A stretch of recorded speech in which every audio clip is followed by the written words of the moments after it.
Hello, hello, hello. Welcome back, welcome back, welcome back.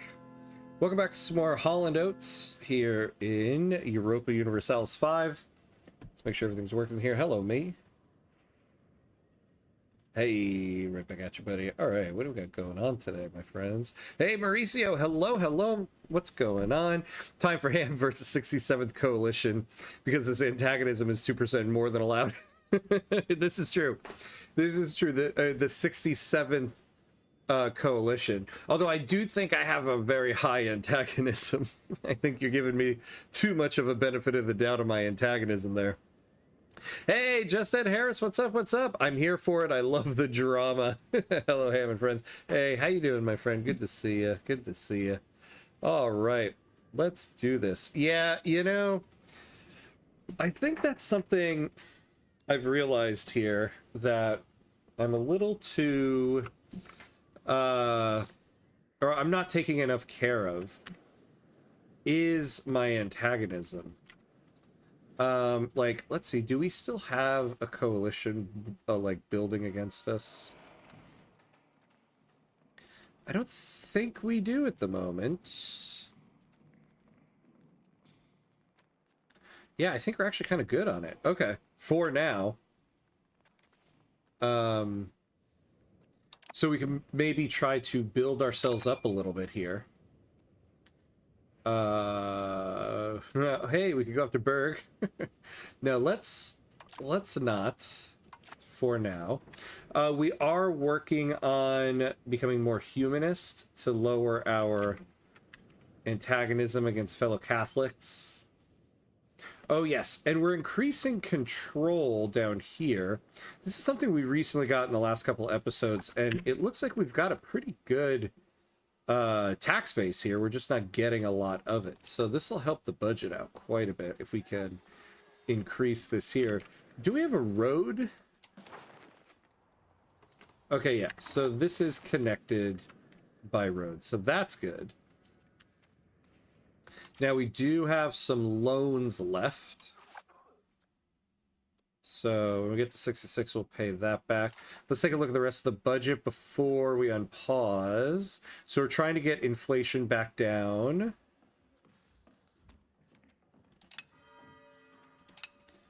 All right. All looks good. All looks good. And then eventually, you know, what we really need to do is get a whole bunch of lumber mills built here, because lumber is like crazy expensive in our market right now.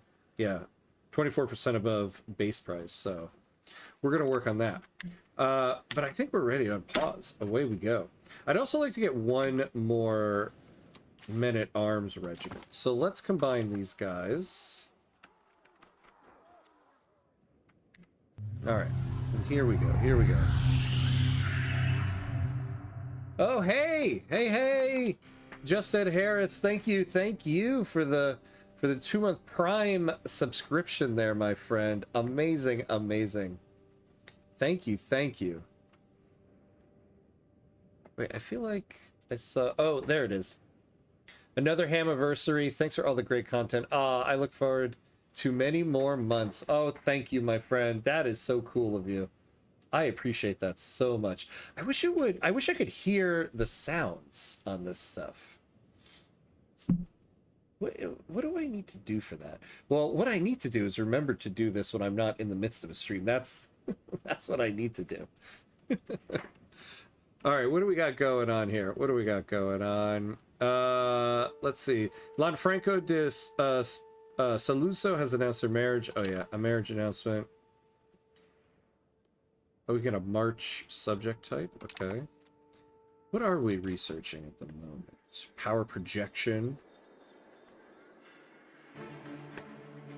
You know, I wonder, do we have any techs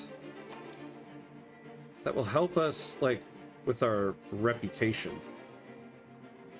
We're getting everything in Renaissance. I don't think banking will have anything. Support rebels, infiltrate administration. Actually, what is that? This allows us to remove... Oh, yeah, the fog of war. That's right. Okay. We've been contacted by a group of Overijssel dissidents who claim to have a vast network of support ready to force the Overijssel Count to adopt a pro-Hollandish course. That, oh my god, that would be absolutely wonderful if we can just provide them with the necessary funds. Although they are most likely lying. Oh, their claims have excited many influential people in our court. Supporting these dissidents probably will not accomplish anything other than antagonizing Overijssel, but turning them down could give a bad impression to our more bellicose Adele. Yeah, these are the guys that are always leading the, what do you call it? Leading, like, those coalitions against us. Yeah, look at that. We'd have to take more loans out. Ah, we lose 10 prestige also. And these guys go down to 31. I don't want to go into debt over this. Yeah, so we'll take that. They can go back up. Yeah, so I don't think there's anything else here that will help us.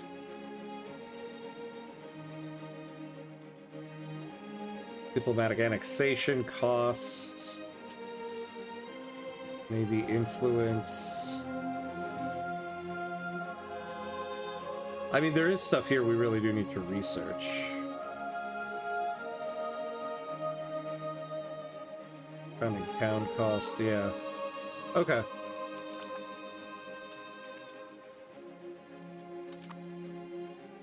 Yeah, so if we could get, like, more universities at some point. Oh, do we have the universities off, though? And then we could help these industries. Yeah, let's take a look. What buildings do we have off? Do we get all of them back on? Oh, the cathedral. Let's turn them back on. Because if I don't do it now, I'll forget, and these buildings will stay off for the rest of time until we get to, until the game turns into Victoria 3. All right, all right. All right, we're good there. We're good there. Right, and you know, at some point, the Navy as well. And let's turn these guys back to the first Navy. Oh yeah, what are these guys doing? Where are they? Oh, there they are. So, yeah, no objective. Let's get you guys back over here. And then you go back to patrolling the seas. So we can get some better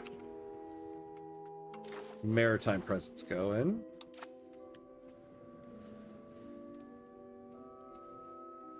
Now, I wonder what England thinks now about an alliance. Alright, so they're a little bit better. We're still likely the target of a coalition. Okay. We could profess trust.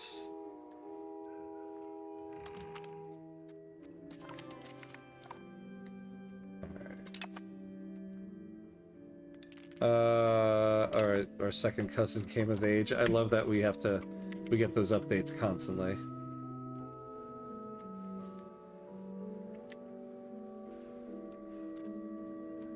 Let's see, the private sector, build in a temple. Okay. Oh, we can pay back some loans.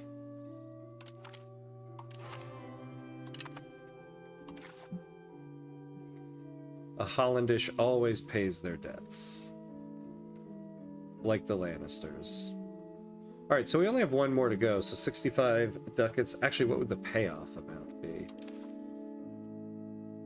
Oh, 65, yeah, okay. Alright, and then... So we're not paying for any maintenance. You know, food, we do need to get back up there. We do need to get our legitimacy back up. Stability would be nice to pay for at some point.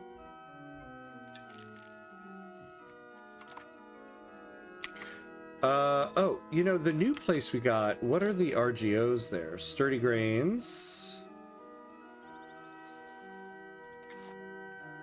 Legumes. We get, like, almost nothing for those guys. Yeah, that's it. Let's take a look at our RGO map. Yeah, we got a bunch of weed. Oh, do we have the beeswax? We do. And we could build one more. Okay.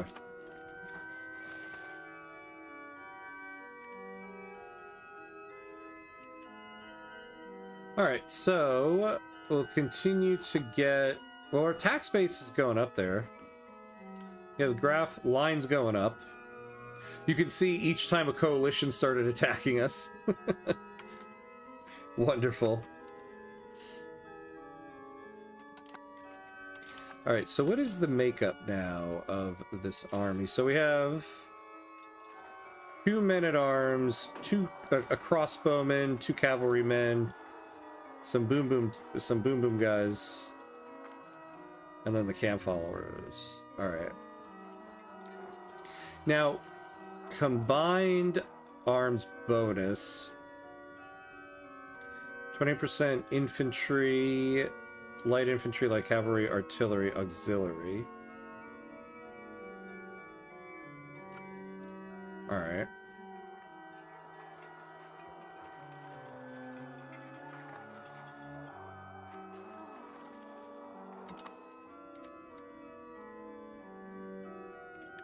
Alright. So we could use some more armories to get more manpower replenishment.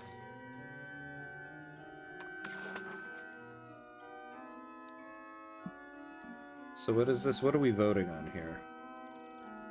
Oh, state satisfaction equilibrium +5, sure. I've yet to see why in any of these votes I would vote no. They're always generally positive things. Call for a crusade. Who could we choose? Nobody.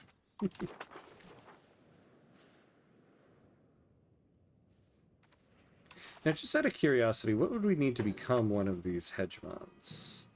Like the economic one has greater than 2,319 monthly income from trade and tax. Yikes. The naval one has greater than 56 heavy ships.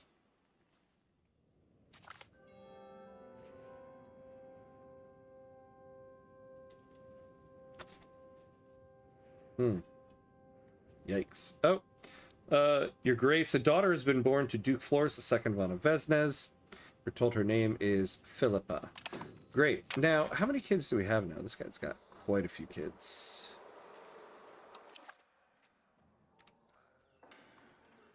So she's almost of age. We can maybe get an alliance somewhere. Yeah, fur. Nothing we can do about that. Oh, yeah. And we do need to get these 2 laws situated. It's going to cost us money, though. Yeah, we got some unhappy estates. What? Oh, well. Underage heir. Truce is expiring. Possible religious influence. So we could get a foreign cleric.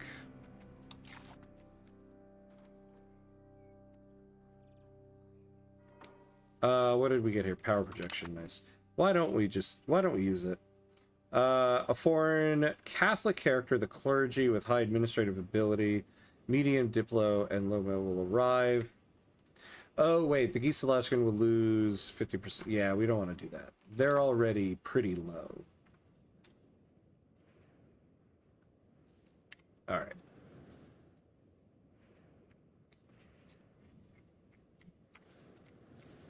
So, what are we waiting? How much money do we need to get to? 63. So next month we'll be able to pay off the loan.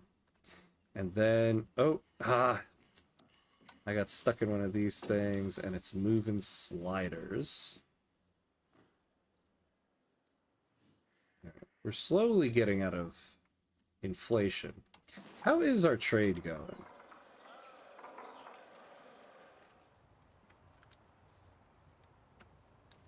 Is another coalition happening, or are we finally free?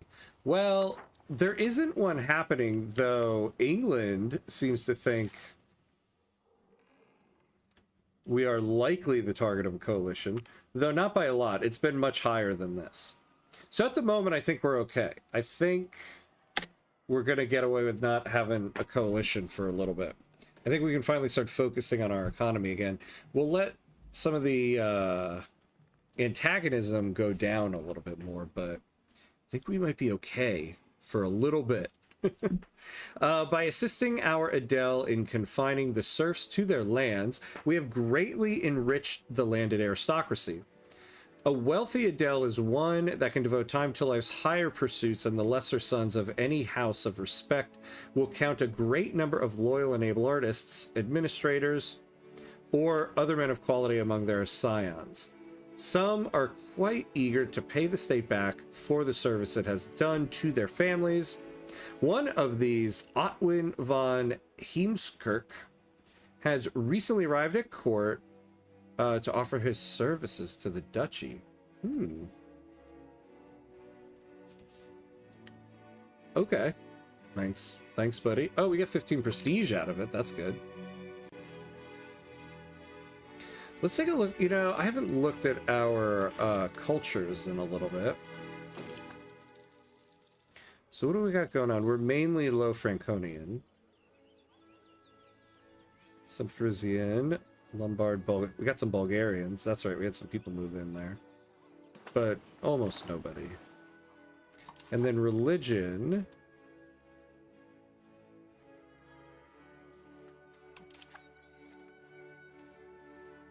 Yeah, migration is down.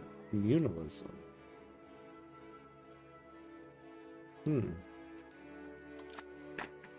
Well, I think we're okay with that. I don't think that matters as much for us right now. All right, pop satisfaction, equilibrium goes up. That is nice. And we've got a land ag. So what can we get out of this? Balance the budget. Oh, look at that. Get some monthly inflation. Bank interest goes down.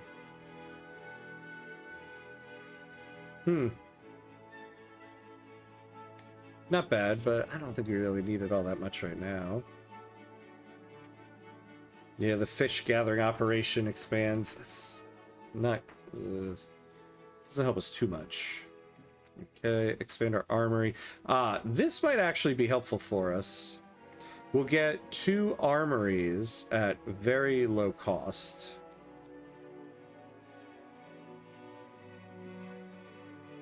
Market expansion acts. We've done this a couple times. Sponsor a cathedral. Support a noble cabinet. Or support the state.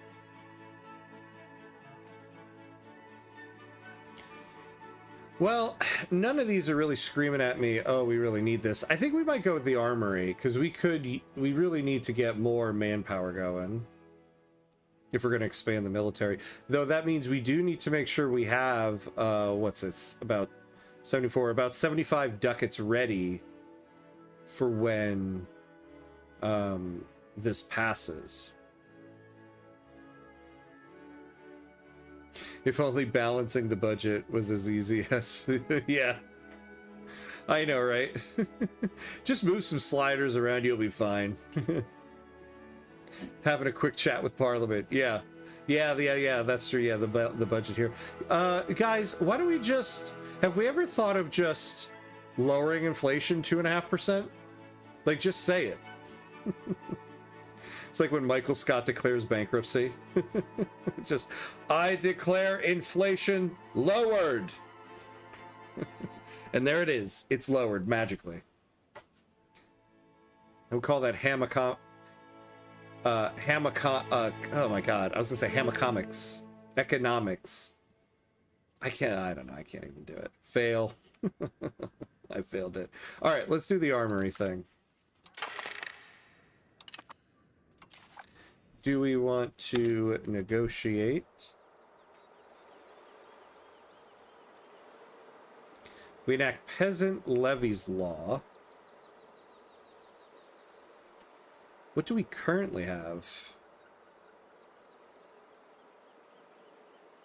Ooh, minus 10% levy combat efficiency.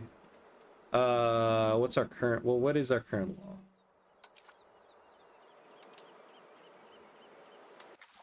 Inclusive levies. Oh, it is giving... It is... Yeah, look at this. I don't really care for what we have. It seems that the Landag members of Gelry have finally realized how beneficial the currently debated proposal would be to them if it passed. Their support for our cause is most welcome. Nice. Wait, let's pause for a second here. Inclusive levies. 20% non-culture levy size, but everybody's pretty much our culture. And then we're moving towards decentralization. Now, I forget, which one do we want? Quantity or quality? Yeah, we're kind of even at the moment. So quantity... Well, so quality... Army maintenance goes up. Morale, recovery, speed, military tactics, and initiative go up. If we go to quantity... Army maintenance goes down. We get more frontage. Initiative gets as bad. Yeah, I'd rather be at quality, to be honest with you. The army maintenance goes up, but we're not really paying any of that right now anyway. And so we are moving towards quantity. Very little. So if we change this to peasant levies, we would start going to quantity and not quality. Damn, what do I want to do?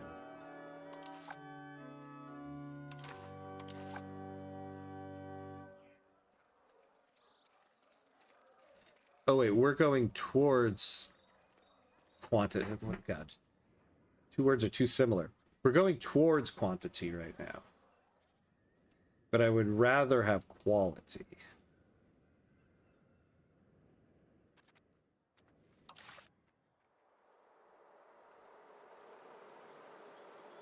Yeah, sorry guys. I don't want to do that. Now the other thing is I don't want to lower the Adele's satisfaction.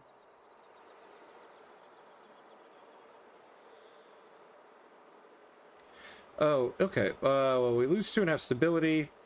We change by 2 towards traditional economy, which I think is okay. We're already at plus 20 for capital economy. So let's take this. And then support the capital economy. What if we just did this? Yeah, but the Adele will go down to 30. I don't really want that. All right. We're at 58%. I think we'll be okay there. Oh, and then we can pay back our final loan. Debt-free. The last remnants of that war are gone.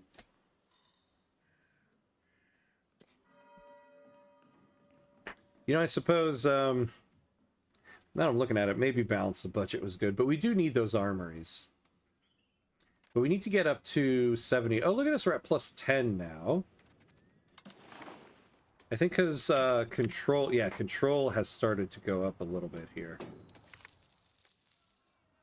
The Landag members of Horn hold an influential position within the Landag, as they represent one of our economic centers. Their wealth holds much sway in the Landag, and, unfortunately, they use it to lobby against our current efforts.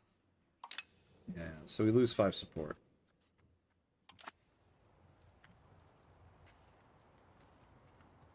Oh, although now we're going plus 52 here.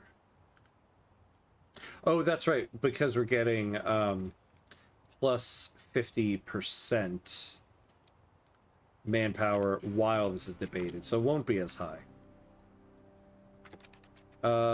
Agenda accepted in the Holy Roman Empire.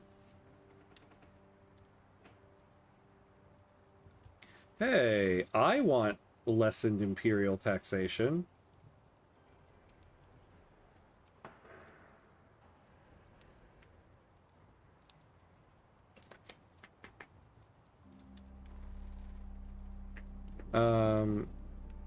But it sounds like only these guys get it.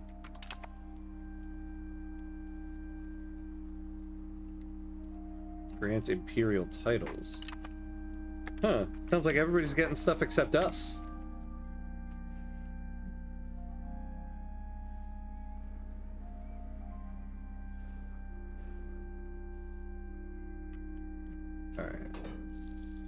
we're not going to build anything yet. We're going to try to get to 75 and maintain that before this passes.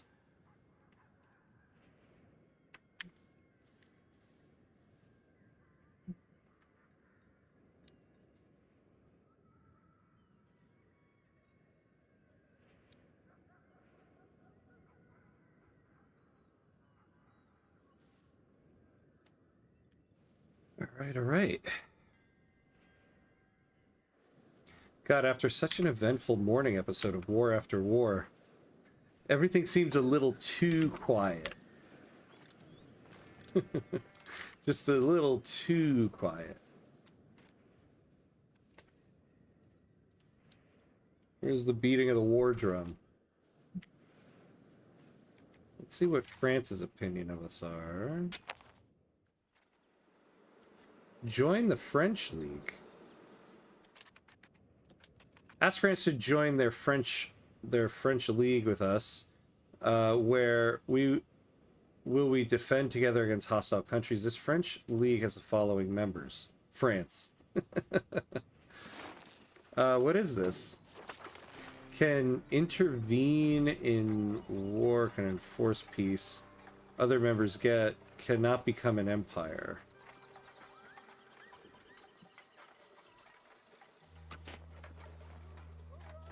So we could call them into war. What are the requirements?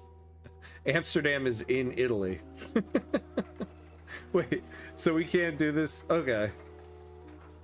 We can't do this because we're not Italy? I guess this is a special thing between them and Italy. That's weird, though.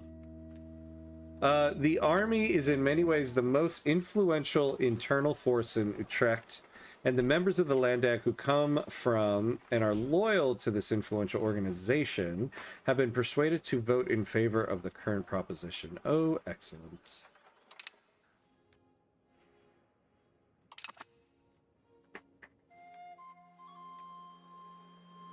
Now, they still don't want an alliance with us, because we're likely targets of a coalition. Let's take a look at someone like Cologne.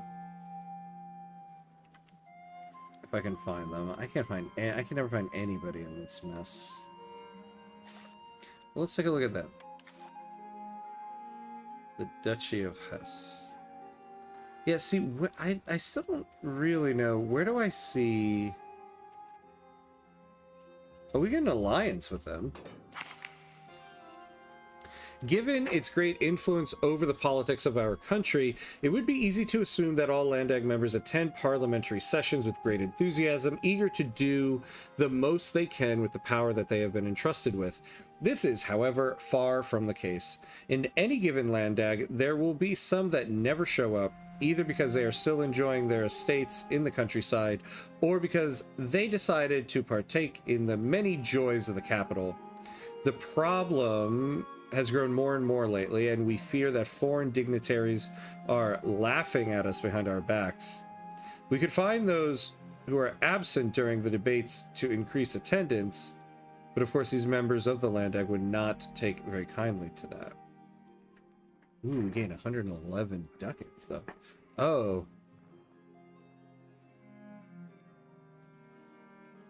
Oh, look at this. Okay, hold on. So the Landdag agrees. Okay, so we don't need the 75 ducats. It's already been taken. But we'll lose 5% support. That's fine. We'll lose 7 stability, though. Yeah, we'll take this.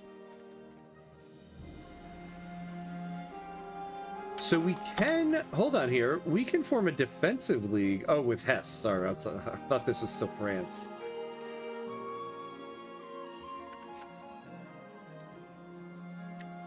This might not be a bad alliance for us, because yeah, this isn't land that we need for the Netherlands. You know, we might do this. 4,400 troops. I mean, and this is somebody who won't be coming to fight us. All right, let's do this.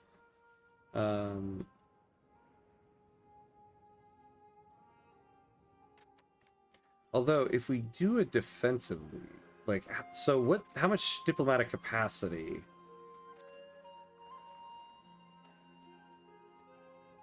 Uses diplomatic capacity? Yeah, I know, but how much?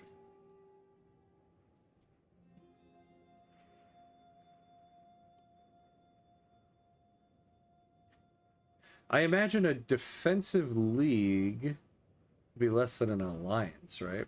How much diplomatic capacity do we have? We're not using any right now. All right, let's get them as an ally. We can use some ally in the area.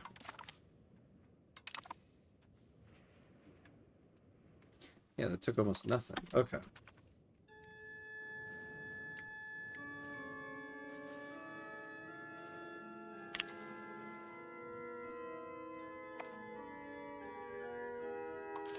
Oh, okay. We're gonna have a better education, administrative. Let's give it to them. All right. What are we gonna build here? What are we gonna build?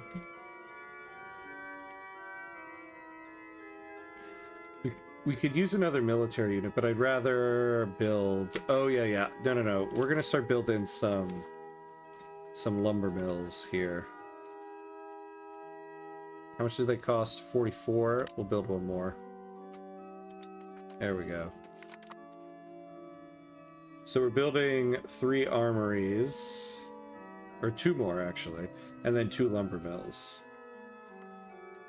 As a leading figure of the Lombard community, Lanfranco de Saluzzo has both good insights and a strong influence far beyond the council which he is part of in Amsterdam. A fact that he has used to our advantage, significantly raising popular support for both our duchy and the Low Franconian people who rule it. Okay. Nice. We'll take that. So let's get food back up.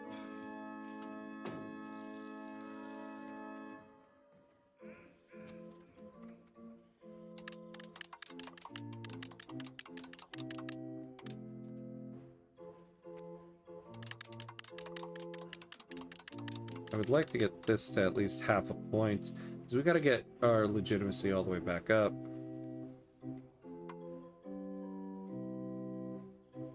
Yeah, this would, like, this just doesn't give us enough. But we'll keep it there.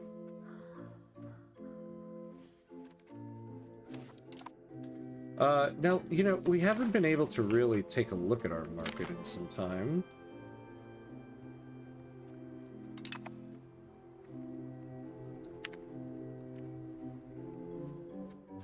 What are we short on? Short on wool. Oh, and there's wool here. All right. Wool, pepper, furs. Yes, all stuff we don't really have. So we can make some books. Oh yeah, coal. Coal's a big one. We have now researched anatomy, which gives us the following benefits: character life expectancy and disease resistance. Very nice. Yeah, you know, I forgot. It's been a while since we've gotten any plagues or anything like that. It's been some time. Oh, we're importing some firearms, so we could make that.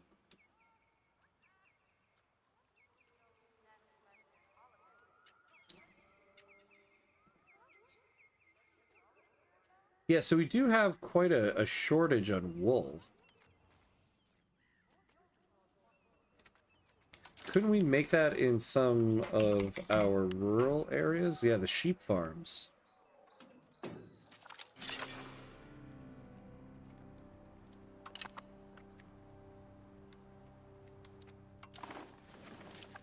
It's laid in here. So we can make some here. We have really high control here.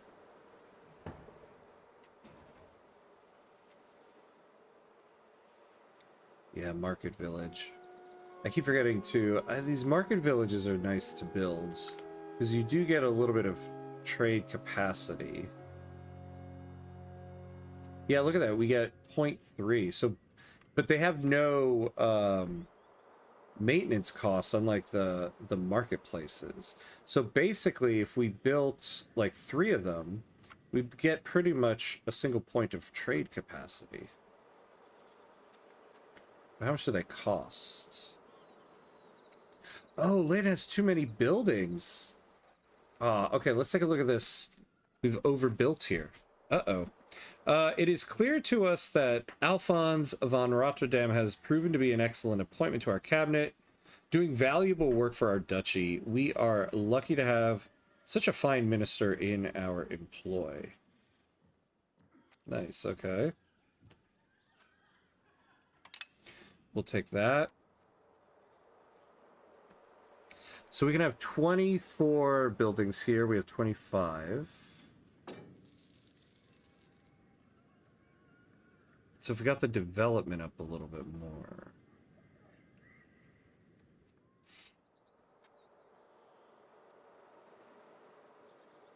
New buildings cost more and less migration attraction. Okay. So it's not too bad that we're over this capacity. We just don't want to build here anymore. Well, until the development or the population goes up. We have plenty of rural locations here, so we build wool here. Or maybe not.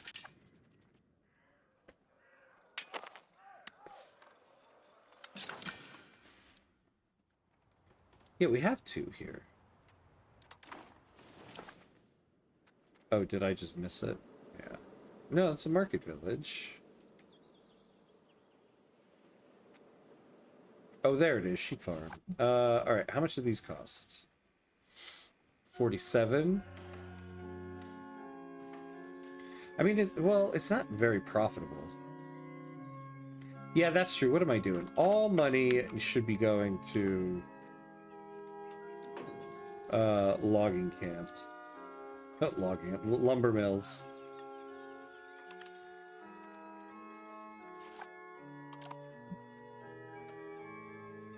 All right, yeah, look at that. Now that we don't have the land ag going, we're only getting +6 manpower. So I'm glad we're getting those cheap armories going.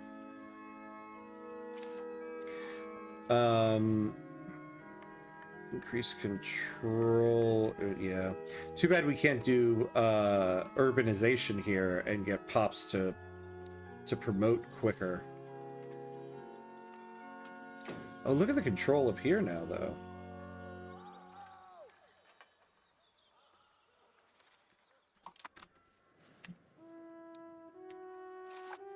Now, oh, how come we're losing?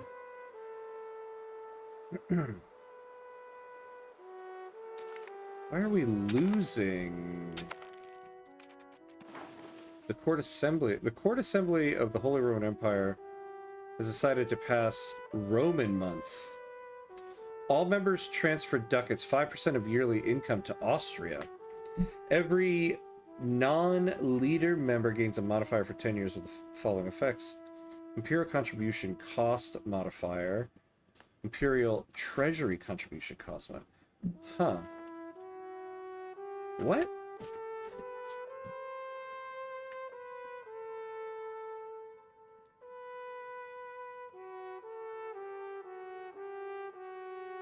What is happening here? Okay.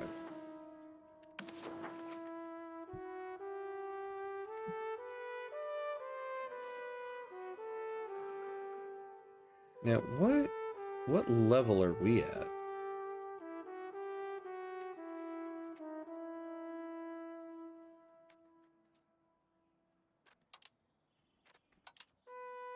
I don't even know where we are. Who are the countries at the top? Bohemia, the Rhine, Brandenburg, and Saxony. Okay.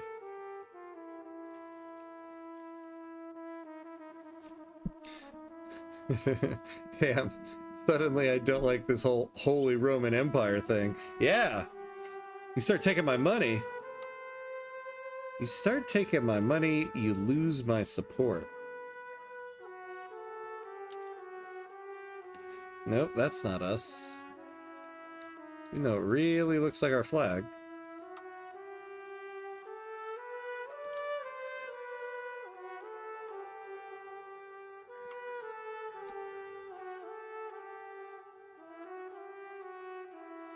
Although, you know, it is because of the Holy Roman Empire that made us a duchy.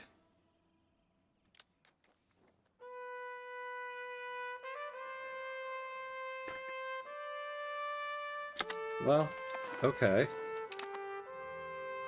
I don't like it too much, but...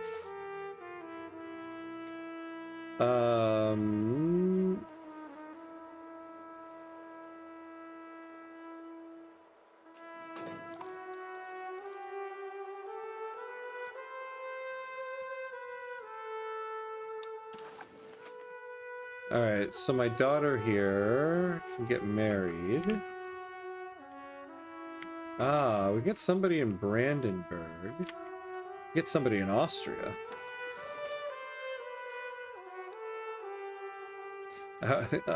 She can marry her distant cousin.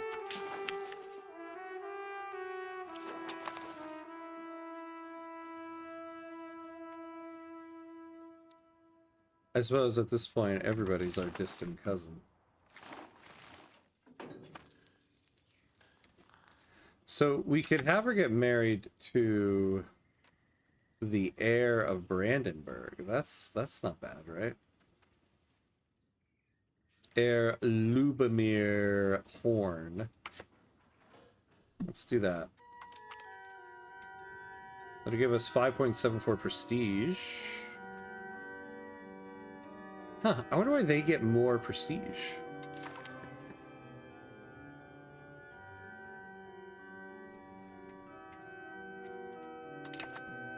Alright,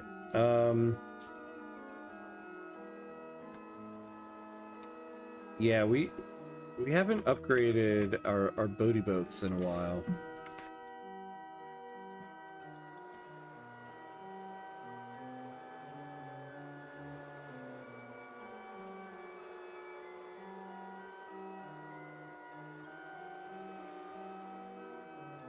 What are the best kind of boats that we can build currently? The early Carrack. Yeah, those are the most powerful.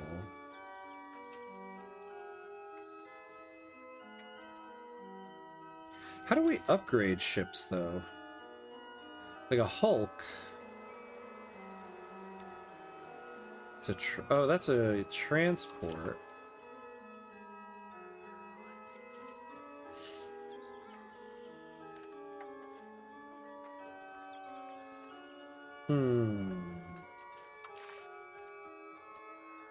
Hum. How many ships of each kind do we have here? So we've got 11 transports, 1 galley, 6 light ships, and 2 heavy ships. So we could use maybe more early Carracks. How much maritime presence do we get? 0.12. Ah, we get more from the bark.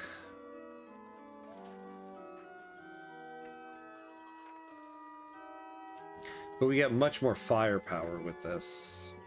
And it costs 100.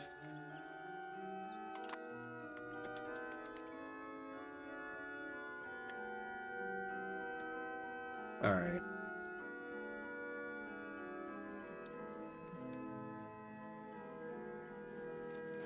Alright, so we're starting to build the lumber mills.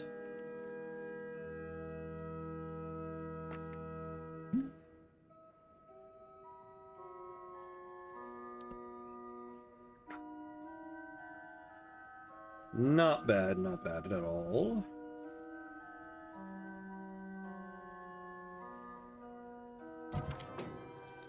Oh, we bring sad news. Yvonne Van Bergen, Op Zoom has died. Oh, I started reading it. I should look at this part first. She's our ruler's second cousin. Stop showing me these second cousins. I feel like by the time you get to like the late game, it's just like you got a million cousins. You're just gonna get bombarded with that, with all these notifications about them.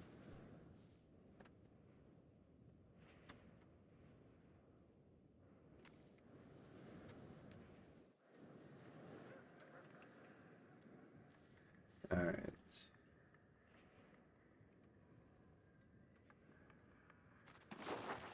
So we're up to 71 here. That's good. Soon we'll be able to drastically reduce this.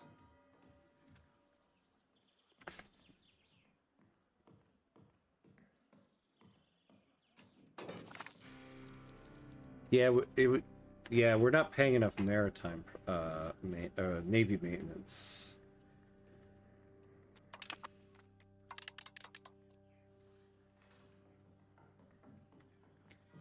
So let's up the navy maintenance so that we can. Yeah, see, now we're starting to gain stuff. Okay. It does make the income a little bad, though.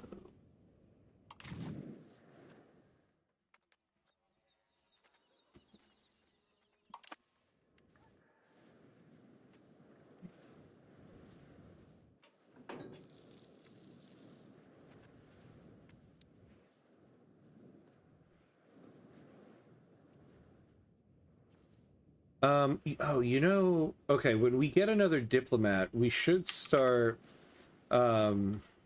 getting spies here, and maybe in Frisia too, so that we can start creating some casus bellis with them.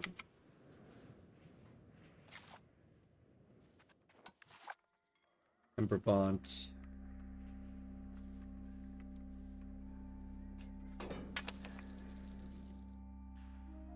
I would love to take them.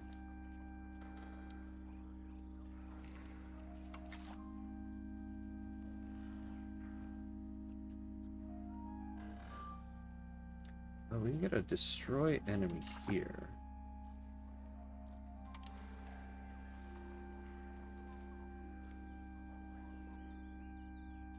Alright, yeah, we need to start getting some more diplomats. We're getting 0.2 a month, so should be okay.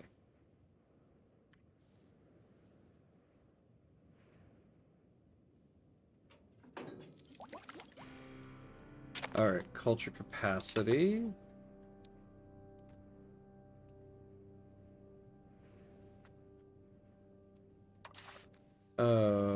What's canonize?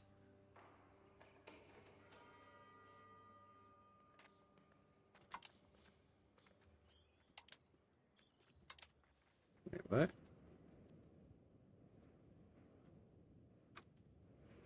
Yeah, so we can declare somebody a saint. We have the one already.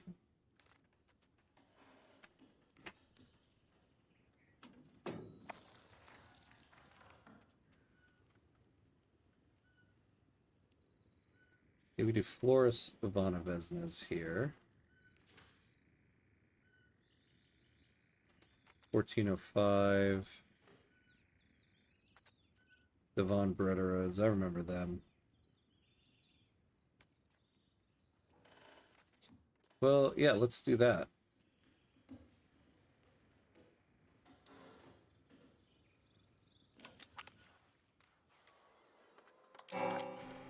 There we go. So now the Gistalashkin are happy again.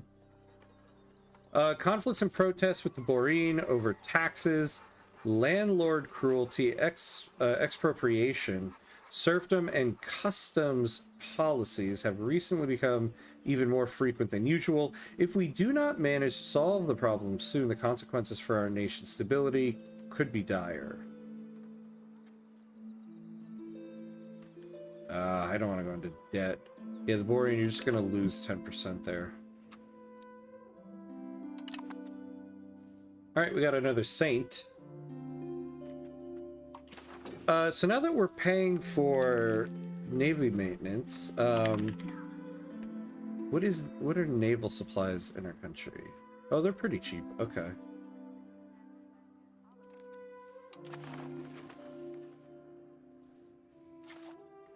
And what about the army maintenance? Yeah, we don't really need that right now.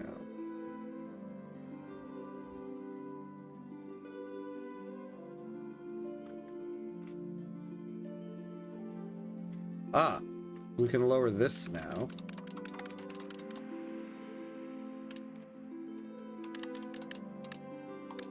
There we go. Excellent. So we're getting back to where we need to be. Tax base is now 150.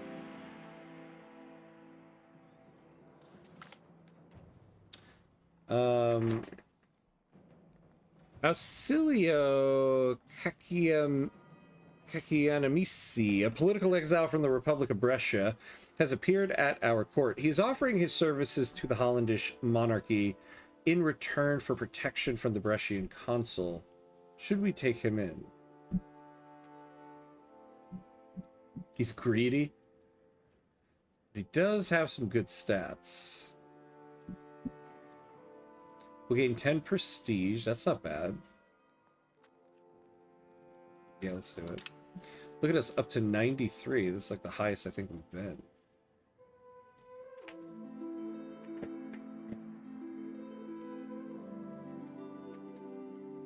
All right.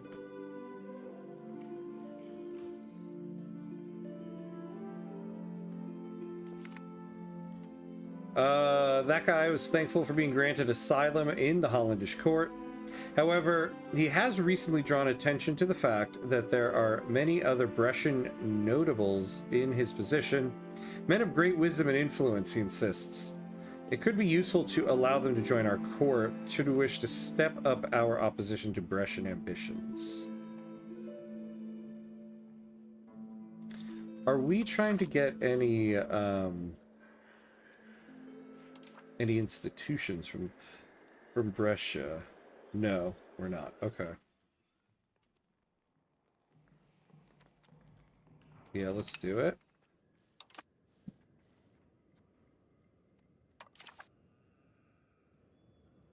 Now, education of the elites. Which one do we want here? So, max literacy for the nobles. Aristocracy. We don't really want to go to that. Oh, here, this could get us toward humanist. And innovative. Education of the people. So the clergy and the nobility will lose some estate satisfaction equilibrium. So we'll lean towards this one right now. Yeah, let's get education for the people. We'll educate everybody. Costs us 70 coin. Let's do it. Everybody gets educated in Holland.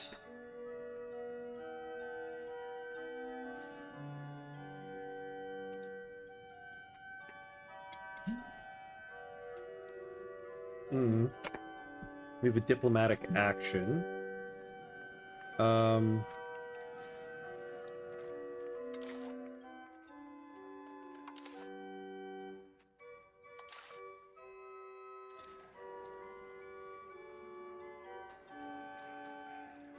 Let's build a spy network there, because I'd like to create a casus belli and take that one province before it looks like England or France might take them. And they have a decent... Oh, well, legumes actually aren't that expensive. And then we'll start building the spy network with these guys later.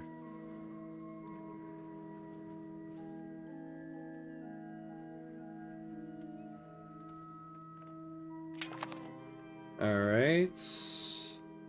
Oh, our other daughter is now of age. Oh, but we are at the hour mark, so we do have to take a quick 90-second break and pay homage to the gods of ads here. Run the ads so that we don't have to watch ads during gameplay. So we're going to take a quick 90-second break, and then we'll be right back.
All right, and we're back, and we're back. That was just 90 seconds, right? Hey, just said Harris, the Victoria 3 Devout. Yeah, using those things I added into YouTube there. At least somebody's using them. Welcome to the Devout. All right.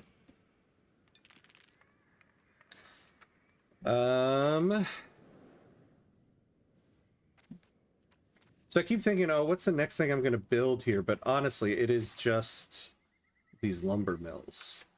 I need to get more lumber mills, along with getting a tissue here.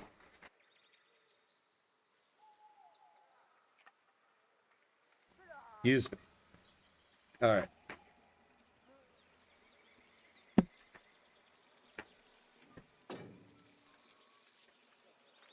So how are we doing here? So it's almost hired up. Getting some profit off of it. But we're also, yes, so price is coming down. Target price, though, 187. So we do need...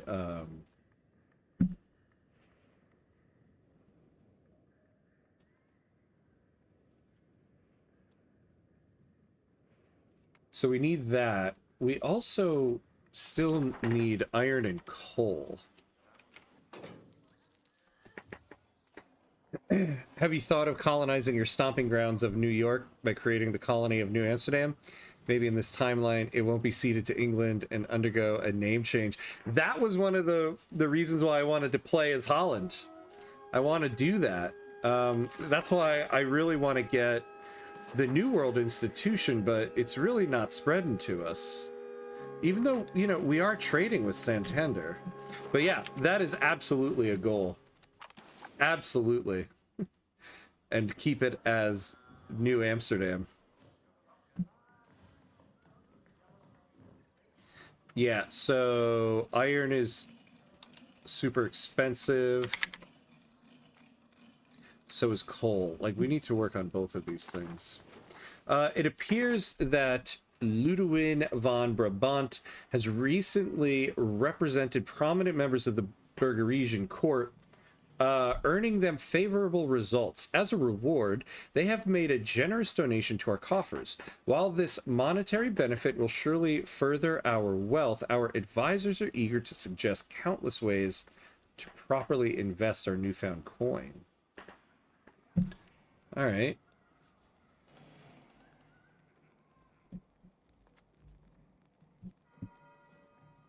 Oh, again, artistic skill. No, we'll take that. Sweet. I look forward to it. Yeah. Yeah, the moment we get that institution, it is on like Donkey Kong in New York. Or should I say, New Amsterdam. Oh. Alright. We need to add some research. Ah, Maria, there's nobody for you to marry. Alright. I do want to finish off this Age of Renaissance one, but I feel like there's so many good things here that I'm not getting. Army morale goes up.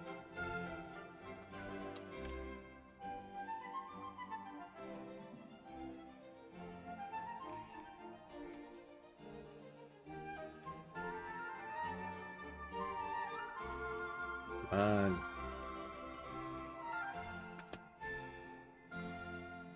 So Navy morale.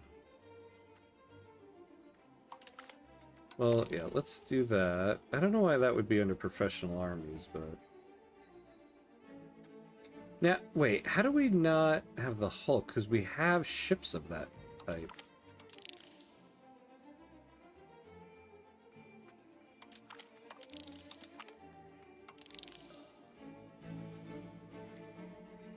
So this is all under... Oh, this is under banking.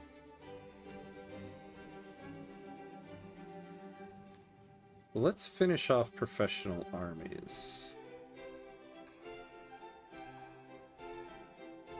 Alright, yeah, so it's just these two left. So the supply carts and that. What's all this stuff over here? Yeah, scholarly treatises. Then we'll work towards banking here. Yeah, let's get the clergy happy. They've been unhappy recently. Exploration preparation time modifier. Oh, we absolutely want that. And then this is all under banking. So support rebels. This is when a country decides to offer assistance to a group of rebels in a different country with the hope that if the rebels are victorious, then the new government in place will be friendly towards them. Yeah, let's do that. Actually, both of these things might help us out a little bit.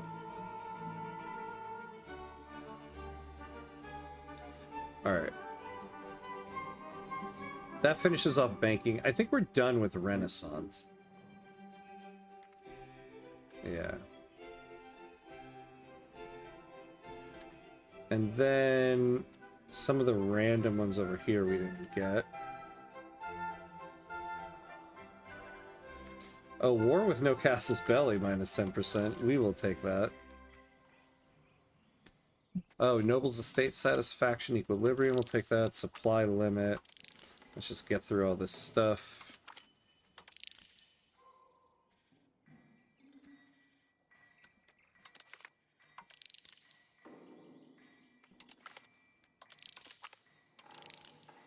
And then...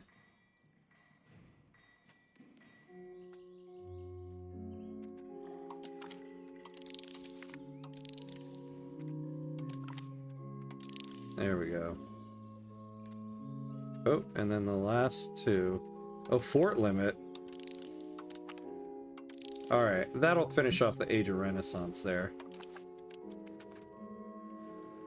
Until, you know, we get the New World and then we start changing the research queue. Research all the things, that's right. Absolutely.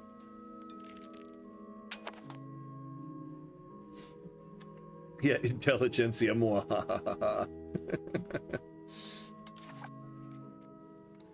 Here we go. Philippa, you can get educated. So we've had quite a few admin people, so let's do some diplomatic education. And she's a prodigy. Nice.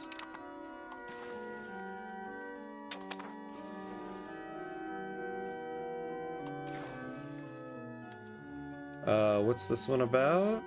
Institution growth? Okay.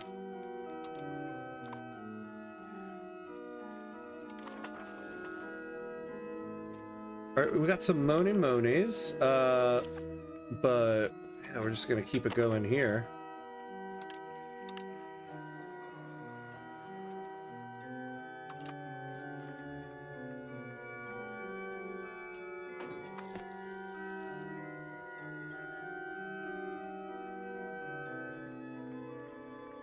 The burghers are still importing quite a lot.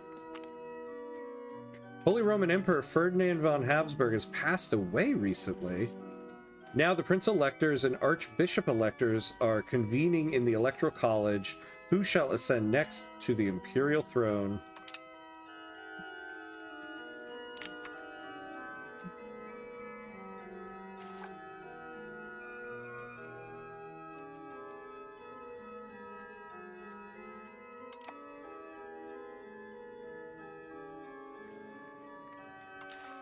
So...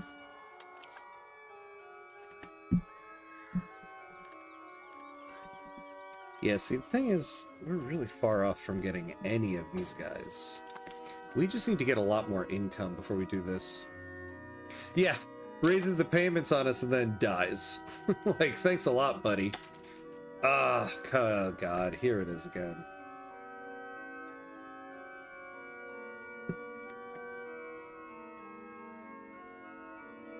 Alright.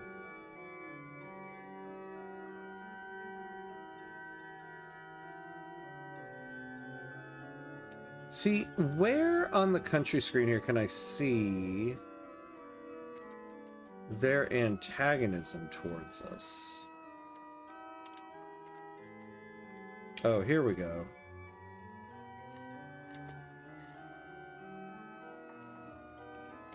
So we get minus 0.21 yearly. That's gonna do a whole lot of nothing for us. Foreign language family. Different government type. Oh, yeah.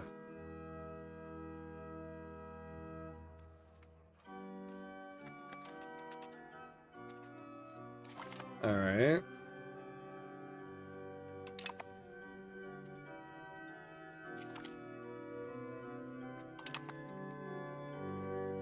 So everybody's still mad.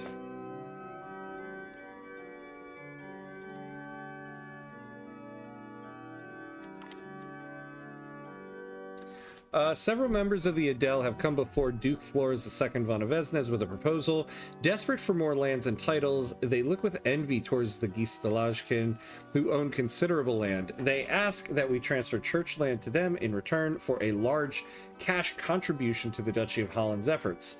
Of course, in the long term, we would lose out on tax revenues from church lands in return for this short-term boost in revenue. Actually, we could use the Adele gaining 10% here.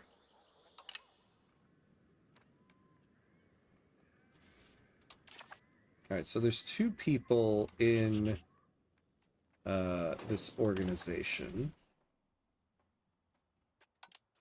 I don't know if I would say this coalition is weak, though. Cologne is... Oh, we are much stronger than them. Oh.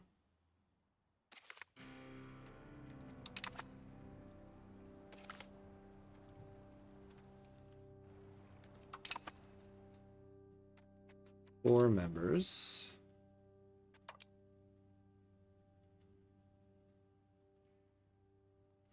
Oh, yeah, okay. So Cologne is the leading country.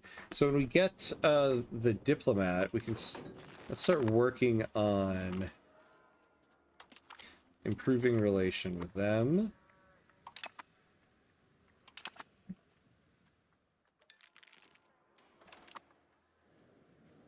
But we do have Hesse on our side here.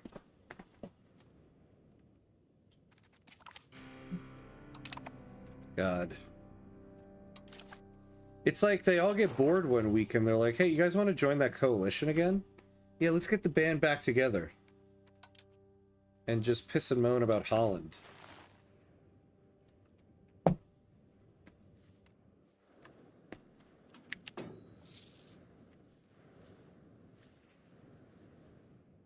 Really would like to get one more military unit, though.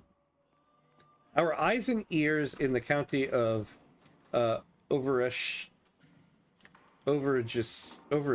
I gotta look up how it is killing me, actually. Okay, let's look it up now.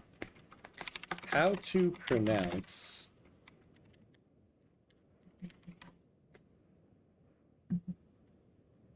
Overisel. Overisel. Okay, Overisel.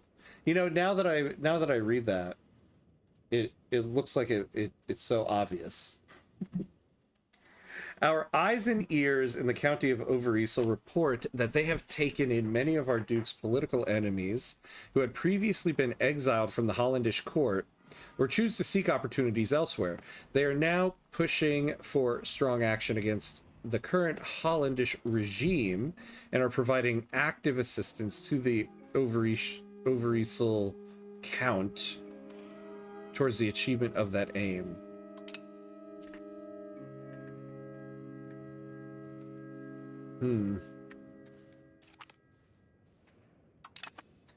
Yeah, right. Everybody's in this damn thing. 7 members now.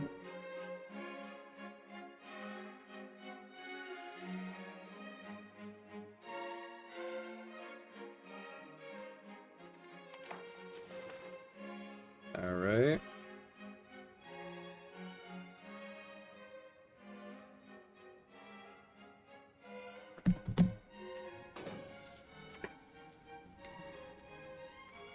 All right.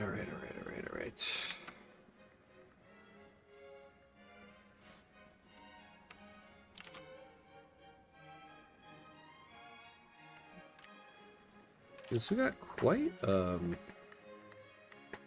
Den Bosch was a good take for us.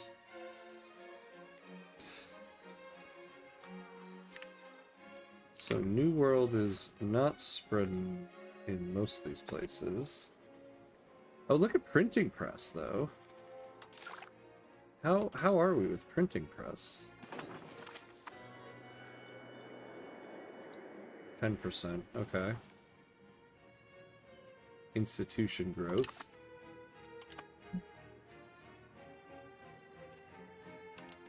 How are our roads?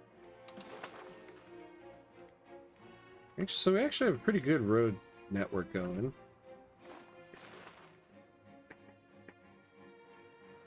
Alright, this is probably going to war, though.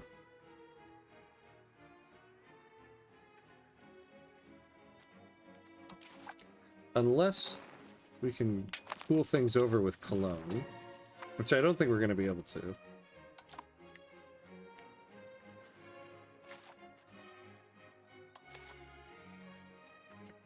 You know, we also have, it looks like, a pretty good pop promotion speed going. Oh, there we go. Let's do that. This maxes out the lumber mills here. And then we'll start saving our money because we're probably going to need it for this coming war.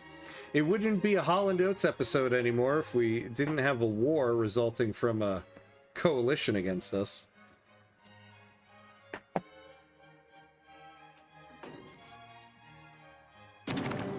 There it is. Duchy of Gelders declared war on us. Your Grace, Hesse has honored our treaties and joined our invincible armies in the war. Ah, nice. Okay. We finally have an ally.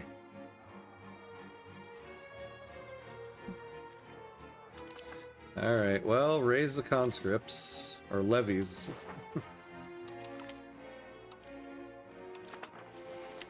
I don't think we need the naval ones. It just raises fishing boats for transport. Doesn't do much to us.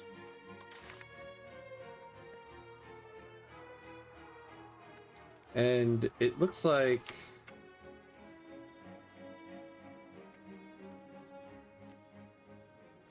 yeah. The Navy can say where it is. There's not much they can do.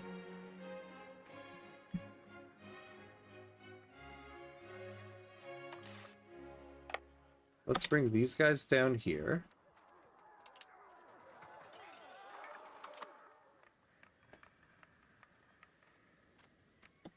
Oh, yeah, we need some army maintenance going. Same with the fort maintenance. Can probably stand to lose some money. We'll cut down the cultural investment right now.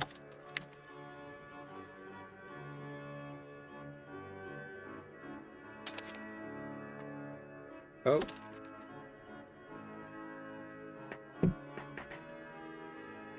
Oh, yeah. Okay, there we go.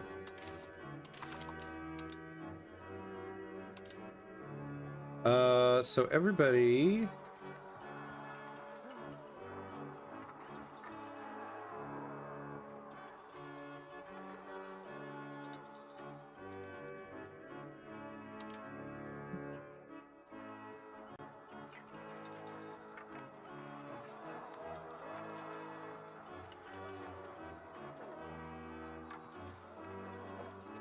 no, all of you guys meet in Den Bosch.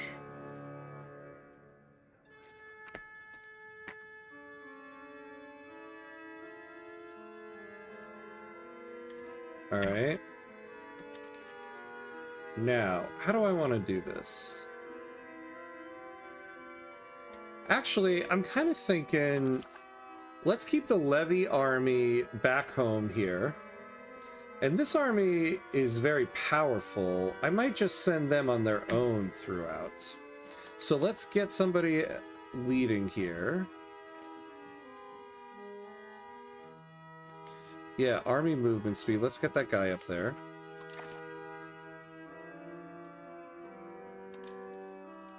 Now how are these guys situated?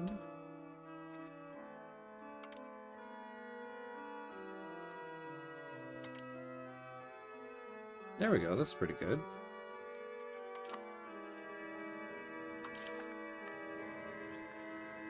Alright, go take these guys out. And this is what? Show superiority? Yeah, we've dealt with this.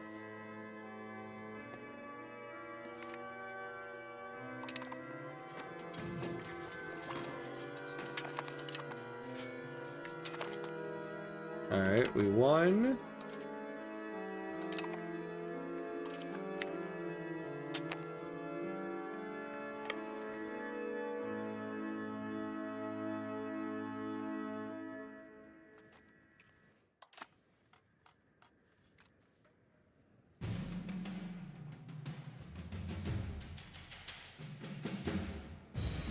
Probably, well, yeah, we face the same problem again. We can't really take land here because we're gonna get a whole bunch of antagonism if we do.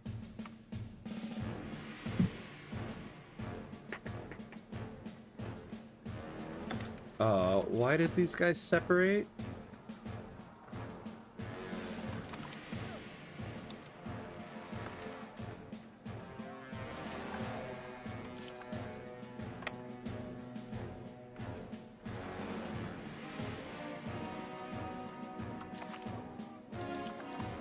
There you go. All right. Hey, now we got some music going. Anybody want to marry her yet? No? All right, we got the occupation going.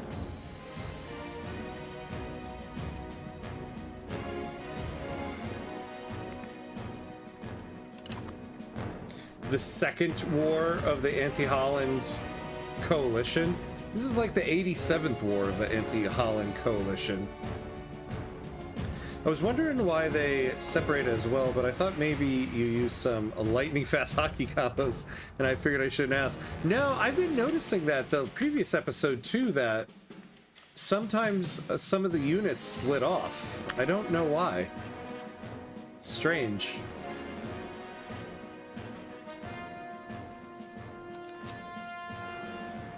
Now the other thing is, if I, well, I guess I can't. Yeah, if I wanted to disband the levies, I could do that and not affect this army here.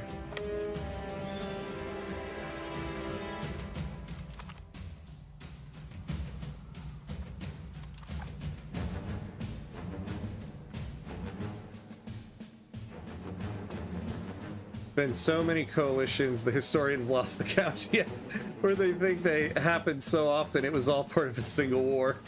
Yeah. They're not even counting anymore. They're like, ah, whatever.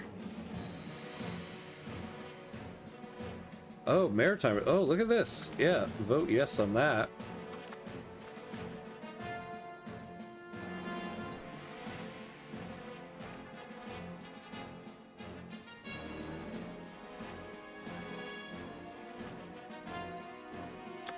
You know, I might disband the levies.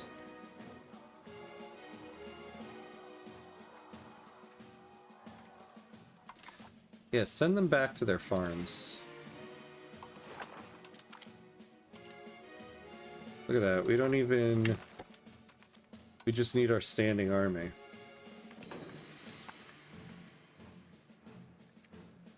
Although, watch, they start... Yeah, they start sending some troops out this way. I'm hoping, though, that'll make it a little more affordable for us. Uh-oh.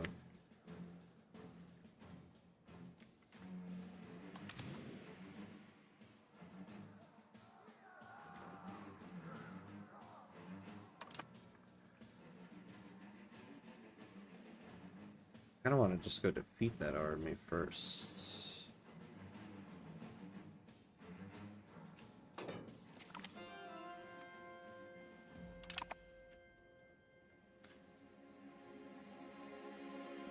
You know, wait, I think that's the whole army left. Let's just go take them.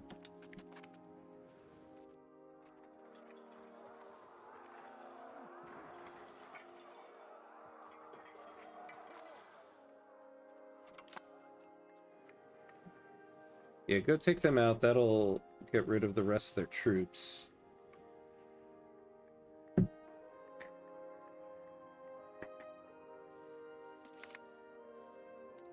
Our policies are evoking widespread discontent among the Adel. It seems they are misinterpreting them in a way contrary to our intentions, to the degree that our opponents hold them up as proof of the government's ill will and lack of interest in the welfare of our duchy.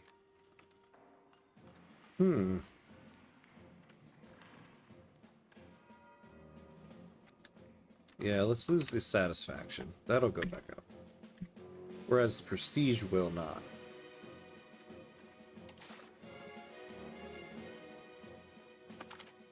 Alright, excellent. So you guys go back over there.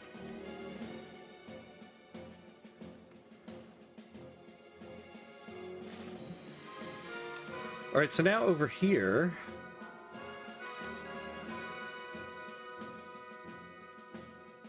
Yeah, so how much for a market village?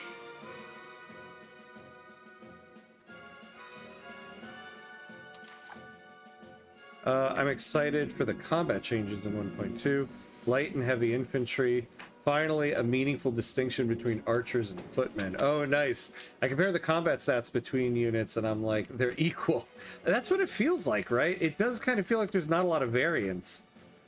For a while, I was wondering, like, am I just reading this wrong? Glad I'm not the only one.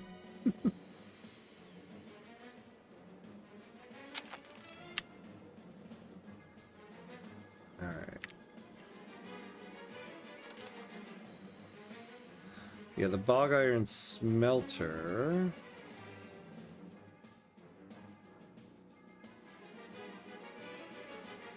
So let's do a charcoal kiln and a bog iron smelter there.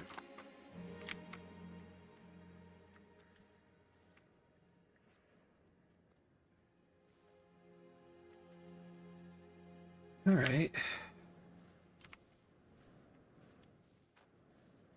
Oh, they're back at it. Can I split anybody off? Yeah, I could actually. Prisoners. Oh.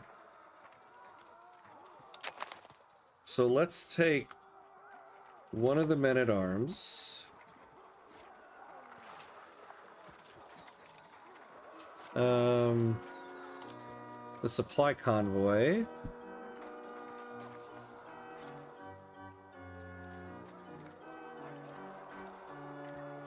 Oh, look at this. So we're gaining... I haven't had this before. We're gaining soldiers who are prisoners.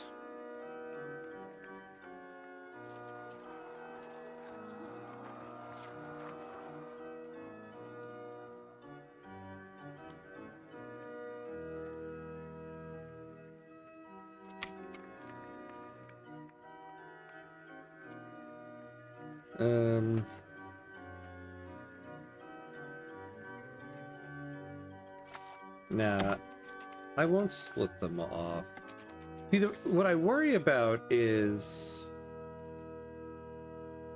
I don't have any units for the flanks. So just stay there. We'll go get these guys later. Let's take this and be done with it.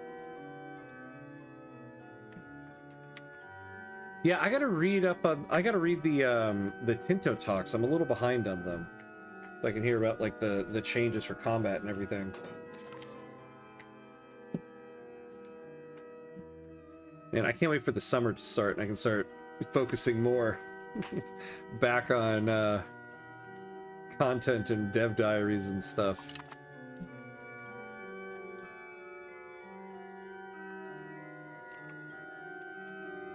Although I suppose in 2 weeks after the Great Wave comes out for Victoria 3, there's not going to be as much to focus on in terms of Victoria 3 dev diaries for a little bit. It's going to be a long period of nothing. Because after the Great Wave in 1.13 comes out, the next one doesn't come out till Q4.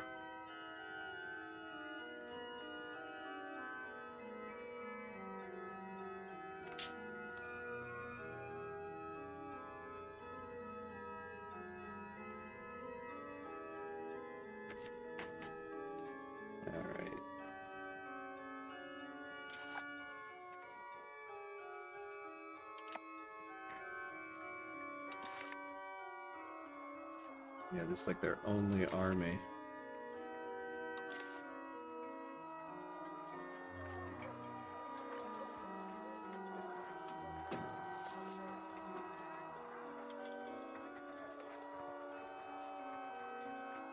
Hey, Jabba, what's up? What's up, my friend? Good to see you. How you doing? How is it going with you, my friend? Good to see you. I'm sure you will find a way to fill in the gap of content with some quality videos. Thank you. I look forward to whatever you may have in store. I mean, I would like to do more EU5 videos, to be honest.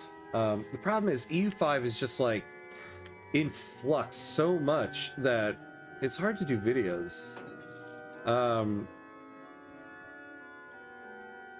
I thought when 1.1 came out, I could start doing some, but then they announced, oh, there's gonna be a 1.2. Okay, I guess I'll hold off a little bit then. Oh, hey, Andre. Hello, hello. Time for bed. I'll finish watching the recording tomorrow. Thanks for the stream. Dominate for the glory of the Empire. Yes, my friend. Good to see you. Oh, I'm glad you're watching. Yeah, get some rest, my friend. Get some rest. You deserve it. We do it all again tomorrow. Okay, so now we can build a Hulk. Oh, okay, our heir has come of age. That's good. That's always good.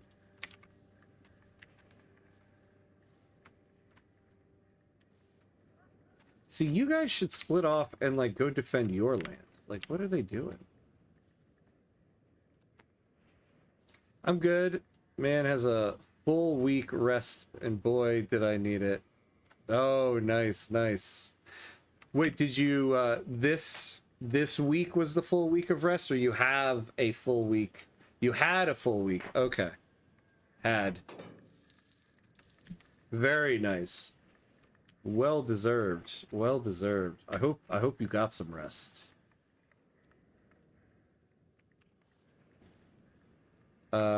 Me, I'm doing okay. Doing okay. It's getting to like the crunch time in my semester for school, and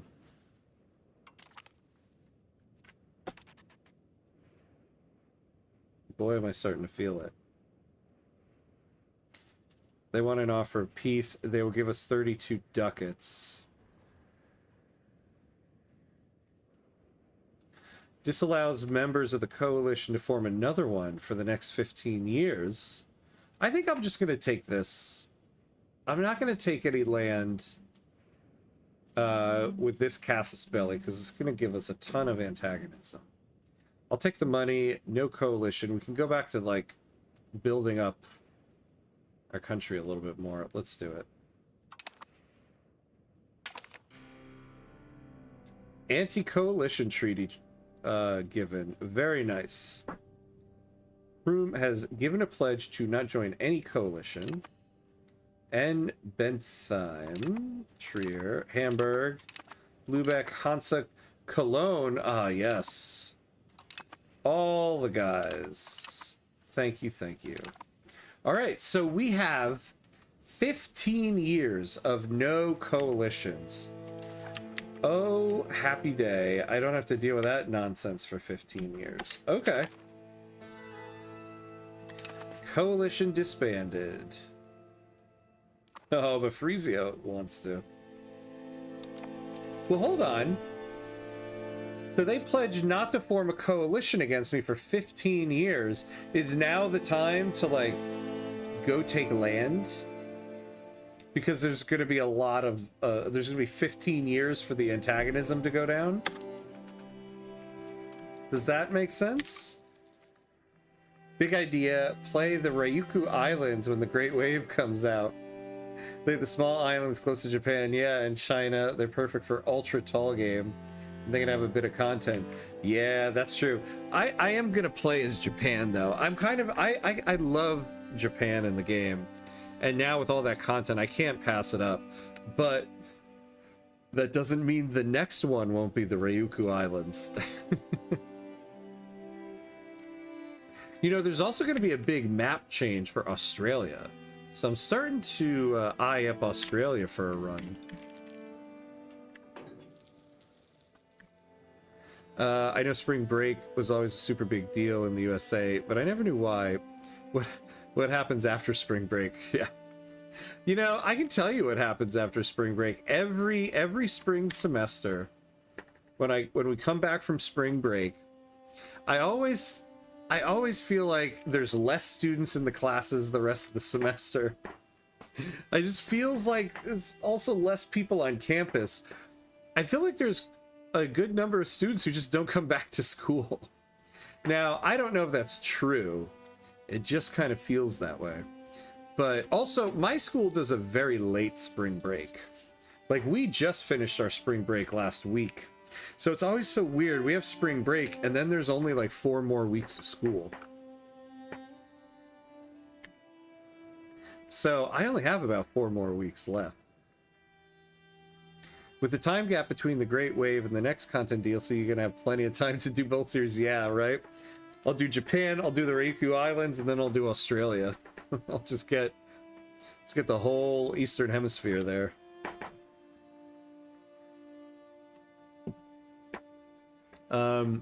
Several members of the Adel have come before Duke Flores II von Avesnes with a proposal. Desperate for more lands and titles, they look with envy towards the Gistelajken, who own considerable land. They ask that we transfer church land to them in return for a large cash contribution to the Duchy of Holland's efforts. Of course, in the long term, we would lose out on tax revenues from the church lands in return for this short-term boost in revenue. Yeah, let's take it. Ooh, what do we got? We get the printing press. Let's do it. Got the printing press. All right.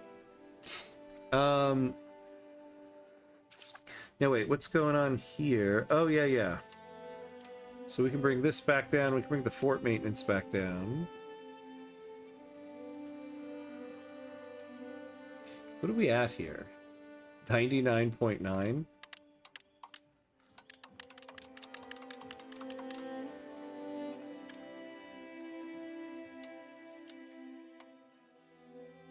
All right.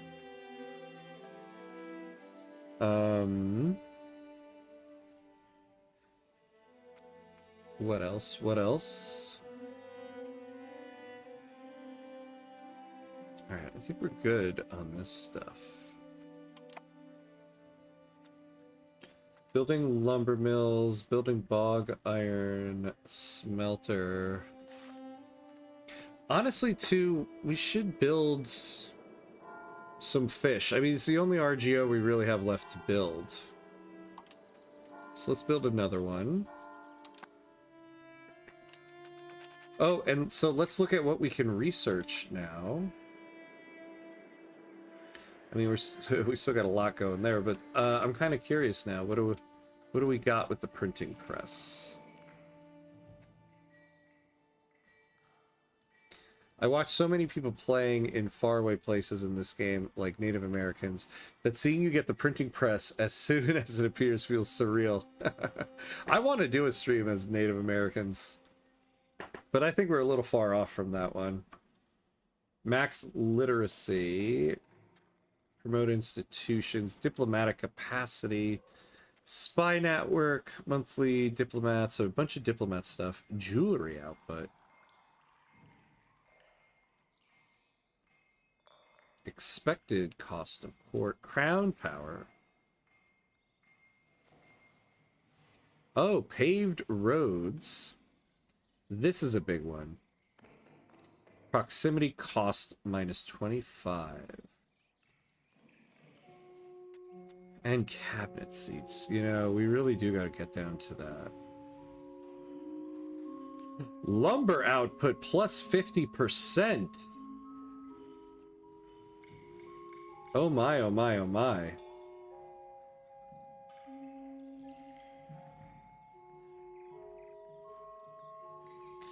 All right, so can we Yeah, see, we added all this stuff. And we can't rearrange the queue.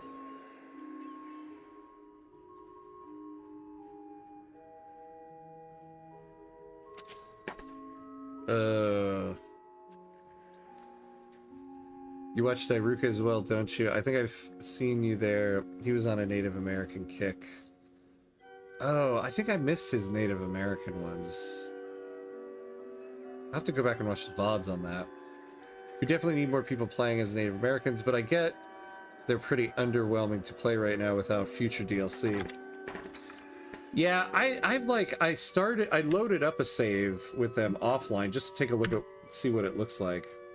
And I can see it's a bit of a long haul, that one.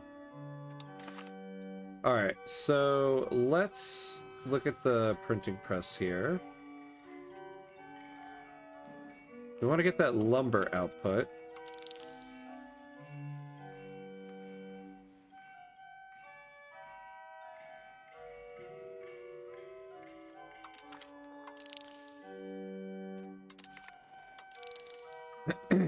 There we go, and then might as well finish it off with that. All right, pop conversion speed. Oh, we got a land bag. Very nice. Develop the interior.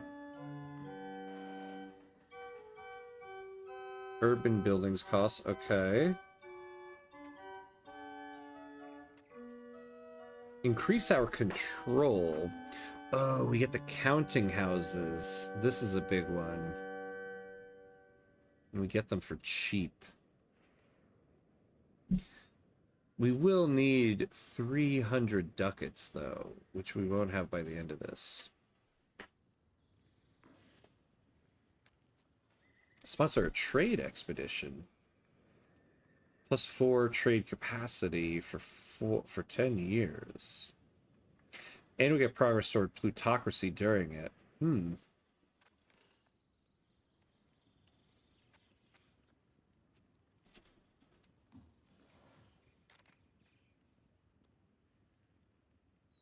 Or Leyden will get some development.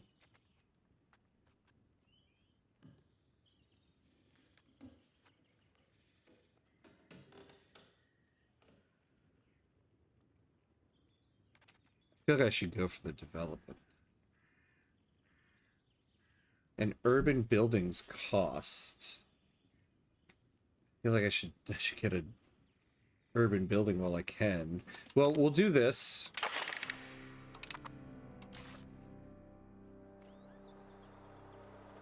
Oh, adaptation to humanist ideas. So we'll get 5 toward humanist. Yeah, let's do that.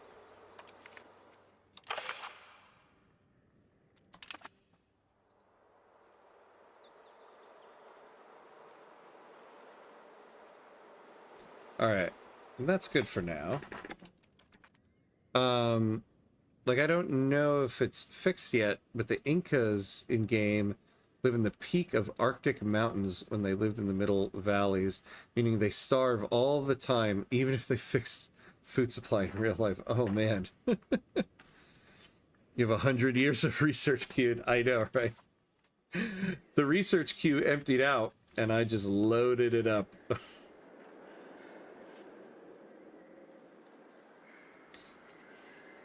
What I need to do is get more universities going. Man is taking playing the long game seriously. That's right. You know it. You know it.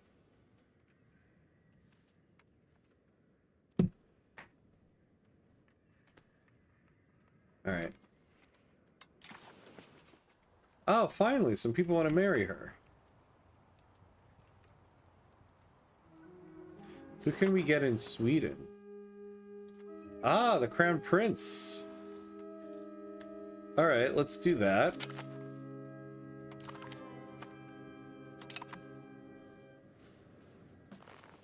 Oh, look at this. We got a Kingdom of Poland.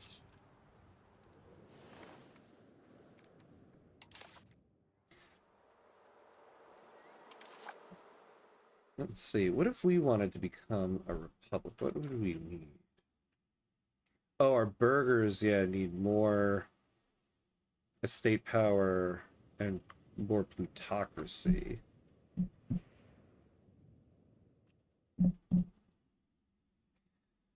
Are you sipping on some Kentucky bourbon? Inquiring minds wish to know. Yeah, some Jack Daniels.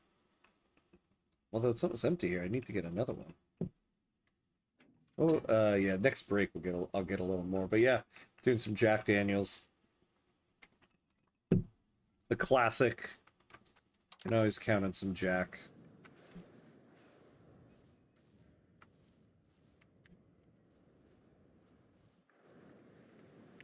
Look at these boats. Who is this?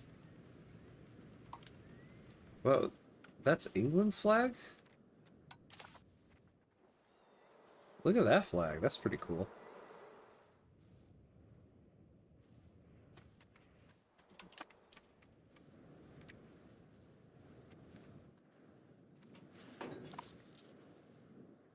You know, I wonder what it would take to buy that land off of them. Yeah, weird flag, right? I mean, I saw that this is a Lancaster, so I know it was this something about the War of the Roses, right? So that must be their emblem. I didn't realize they made bourbon. Oh no, this is whiskey. I'm drinking some whiskey. I was associating them with whiskey. Yeah, Maker's Mark is my go-to for bourbon. Oh yeah, no, sorry. I didn't specify. I am drinking whiskey. Although I do think they make a bourbon, Jack Daniels. But I'm just not drinking that one. Or because I don't have it. As representatives of areas that are sometimes quite distant from Amsterdam, many Landdag members often find that life in Amsterdam during their visits is very different from what they are used to. Some find it both cramped and filthy, and many seem quite relieved when they get to return home. This year has proven even harder than usual for the delicate sensibilities of our Landdag members to endure. The hot months have been unusually hot, the wet months unusually wet, and the cold months unusually cold. A number of Landdag members have now decided that they have had enough and have approached us asking to help make the stays more pleasant. I don't want to lose a fine. We must do what we can. We'll do it. Yes, that's what it is. Yeah, Java, that's right. The red rose versus the white rose. That's why I thought it was something to do with the War of the Roses. Yeah, you could really use an English civil war so you can get that province they hold. Yeah. So there's supposed to be... I thought there's a way to try to buy locations.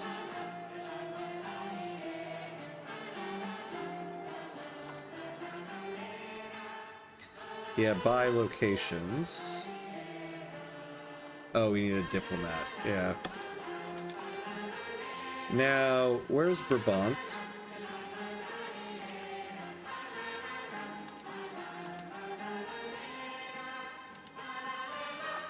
What do we need to get this one? Oh, we just need the diplomat. Alright, we're gonna do that. Ah, the Landdag agrees. Very nice. So, Leyden got a little bit more development.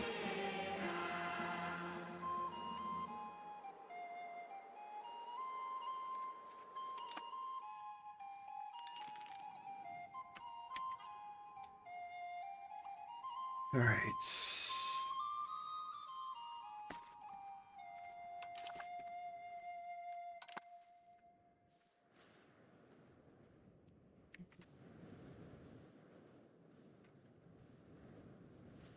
So we're going to take this, because we can't get that coalition now.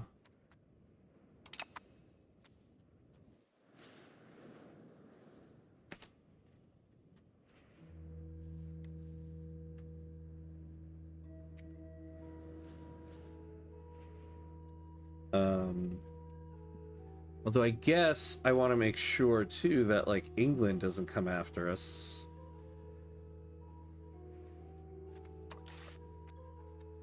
What is their military looking like? God, they got 149 boats.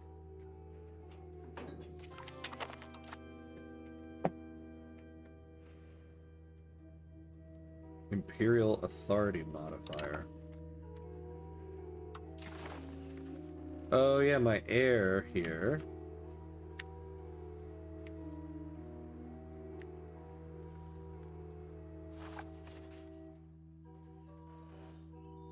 Should we marry him to this 55-year-old here?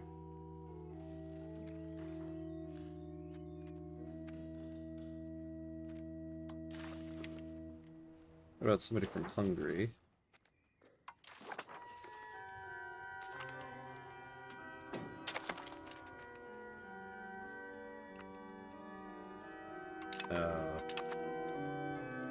What about somebody from Denmark?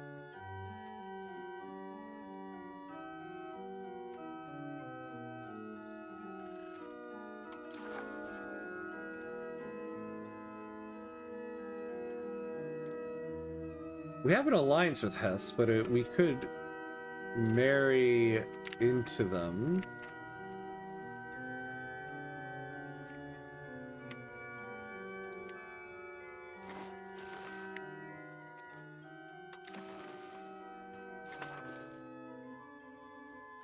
Yeah, why not? Let's do the Castilian one. Caterina Odd Baden.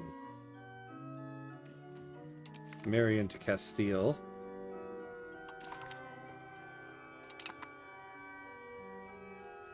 I do really wonder how the Dutch formed when the English and the French were hanging next to them like this. I bet it was... Well, I bet it had a lot to do, at least at some point, with the 100 Years' War. They were so... I bet they were so preoccupied with each other that I wouldn't be surprised, historically, if, like, the Netherlands was just... All these guys were doing their own thing right here.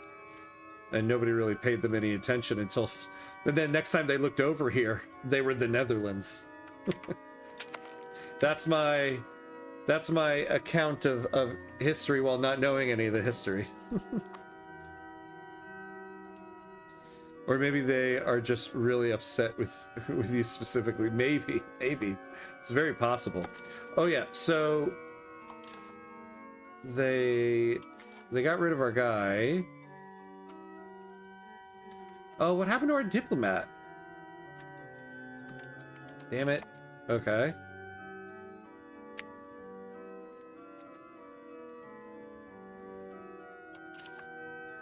So we have another coalition.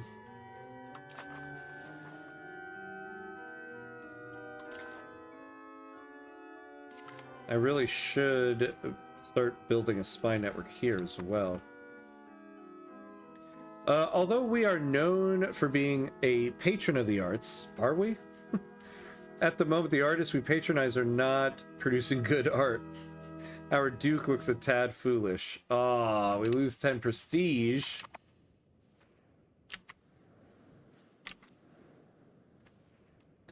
You have to remember the Netherlands as we know it formed after fighting an independence war against Spain, while the part that Spain kept eventually becomes Belgium. Oh, is that what happened? Oh, interesting. What I love about these games. All the history you end up learning that you didn't know. And by you, I mean me.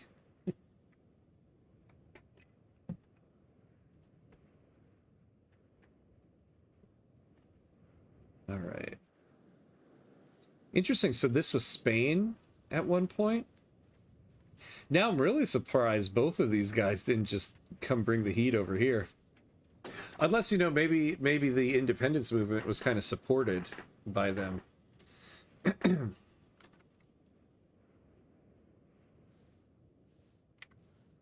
right, so next month we should have a diplomat.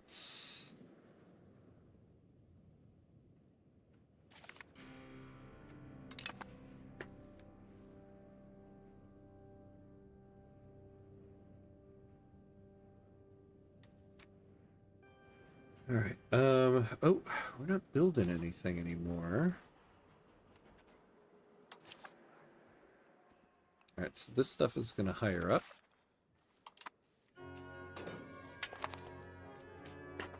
Whoa. I feel like this is a new song. I don't remember this song. All right, we have a diplomat.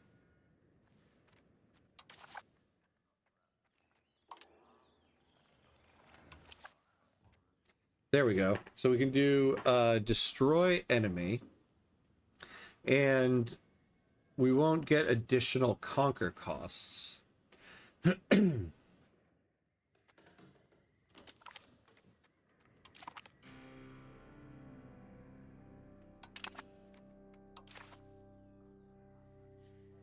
Long story short, the Spain monarchy became the Holy Roman Emperor. Oh, they inherited the would-be Netherlands land that was part of the Kingdom Burgundy before, and then rebel in the Reformation. Ah, interesting. Okay. Yeah, Habsburg inherited the duchy, but in your timeline you stayed Avesnes. Oh, okay. Very, very cool. See, now I feel like tomorrow I'm going to end up looking up a whole bunch of YouTube videos on Dutch history. That's usually what I do when I have a run going. Eventually, I'm like, I want to look up some of the history and start watching YouTube videos about it. All right, so we can go to war with Brabant now. And take this. Except we don't have... We don't have a diplomat. So we gotta wait for the diplomat. Let's up the diplomatic spending a little bit here.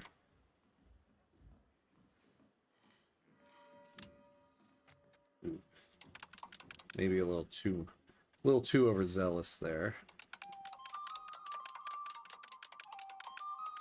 There we go. Oh, but we are at the 2-hour mark now. So we do have to take a quick 90-second break. And pay homage to those gods of ads as we do, so that we don't get hit by ads during gameplay. So 90 seconds, and we will be right back.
All right, and we're back. And we're back. Haha, welcome back to the Devout. Just Ed Harris. Yeah. All right. So let's do this. So once we get our diplomat, we're going to go to war with Brabant to take Eindhoven.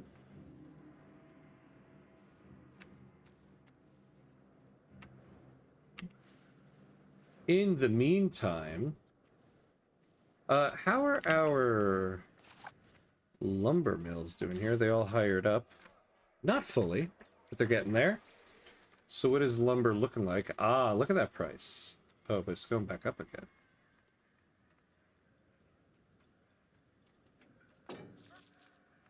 So I guess there's even more demand. Oh yeah, I did build some charcoal kilns. That might be part of it.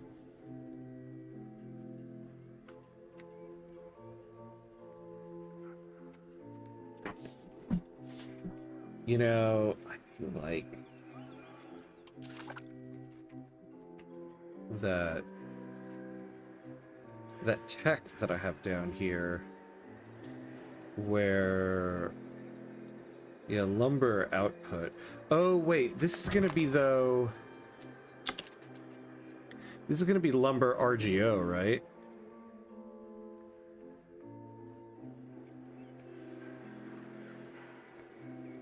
No, output of lumber.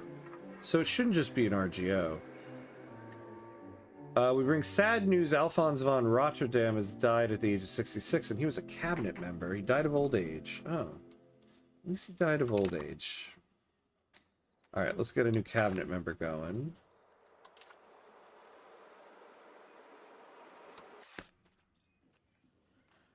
Oh, here we go. This guy. The greedy guy. But he's very good at this. Yeah, improve our diplomatic reputation.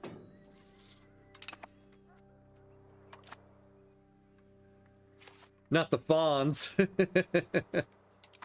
Yeah. The fawns bit the dust. At least it was from old age, though.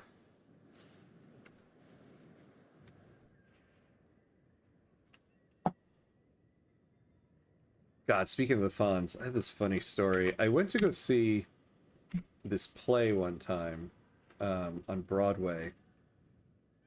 It was starring James Earl Jones and Angela Lansbury, among other people. I got the tickets for free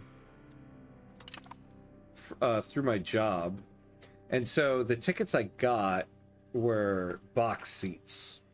Oh hey, hey Luff K, hello. Welcome. How are you? Welcome into the stream. This leads into Henry Winkler, which is what made me think of it with the fawns. So I'm in a box seat, which means I can look down onto the orchestra seating. And it was so funny because Liza Minnelli attended this performance. And so at intermission, when the lights come up, you can see word start spreading around the audience that Liza Minnelli is there, and you can just see everybody just kind of looking over at her. And it was so funny because it turns out 3 rows in front of her was Henry Winkler, and not a single person noticed or cared or did anything. They're all so focused on Liza Minnelli. I was like, oh man, but that's the Fonz. How could everybody not even care that the Fonz is in attendance? I imagine he loved it because he got to just sit there. And Liza Minnelli has had like an entire orchestra seating row just like staring at her for intermission. Our ruler's second cousin. I really get tired of these death announcements of distant cousins. What do you do in your games to get a strong economy going? So I think one of the big things to do is get your RGOs going. I know a lot of people say that, but I think the thing to keep in mind, I heard a lot of people say that at the beginning. I was like, yeah, whatever. But I think the thing to keep in mind is that RGOs don't have any cost. So it doesn't matter how much income you get, basically the tax base. So like these dies are very good, right? 3.31 per level. But then you also have ones like fish, 0.28. But the thing is, they have no operating costs, unlike like all your buildings here, right? and they don't lose employment. It'll take some time for them to hire up, but they won't lose employment. So it's just straight profit for you. So building up a lot of these RGOs gives you a kind of solid base or for your tax base. So you could start with that. And then obviously you want to build buildings for things that are expensive, right? But I think the thing to keep in mind too is when you're looking at your market here to see, you know, what can I build, you might have something like, let me find a good example.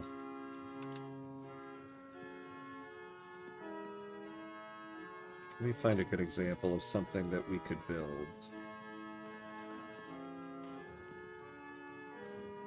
I'm looking for something that has like a level price. Yeah, so we'll look at fiber crops, right? The price is pretty level, or actually, actually it's not. We got to take a look at that. Hey, LaPlace, how are you? Good to see you, my friend. How you doing? But keep an eye on the input goods here. And if you find something that has a lot of burgers importing it, it's a good thing to build. Because first off, when the burgers import it, in the price calculation, jeez, I hate that sometimes.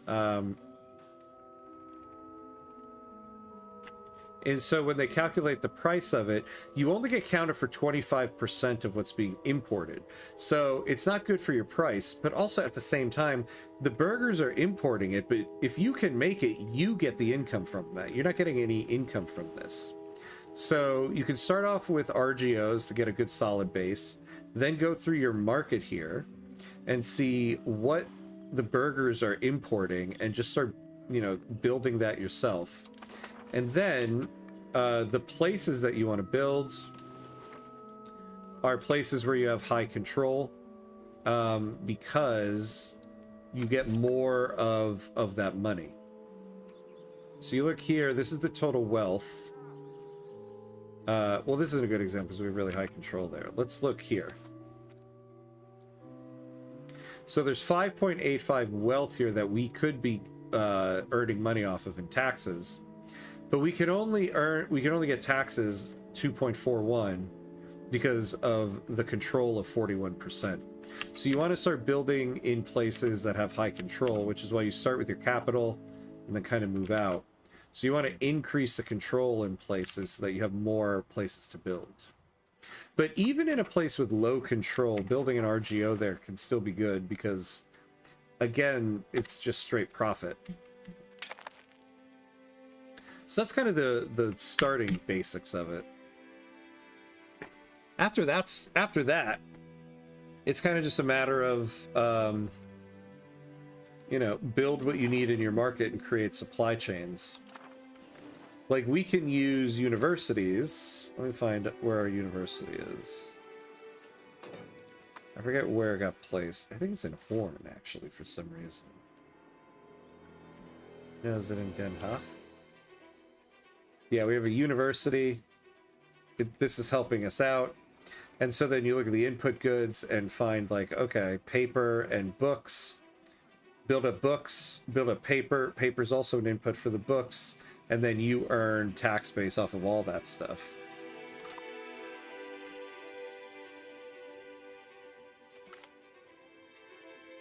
Doing fine. Just saw news that the Orange Man wants to make... oh yeah, the Arc de Triomphe when he hasn't won any war. So he's still talking about the ballroom. He's always going to talk about that damn ballroom. That thing pisses me off to no end, how they destroyed the White House. Plans are currently being made for a minor reform to our Navy. New tactics, weapons, and commands are some of the areas being discussed to improve our combat efficiency. Yeah, let's get the Navy tradition. Yeah, of course. Yeah, no worries. No problem.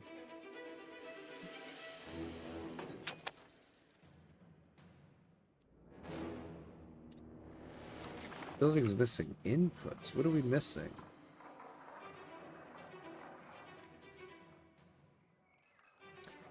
I don't understand. Wait, what is it? Wool.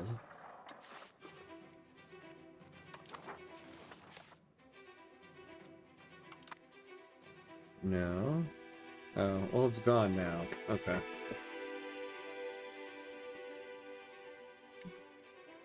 Oh, we got the diplomat. Okay, so let's do the war. Almost forgot. Let's go after PSV Eindhoven here.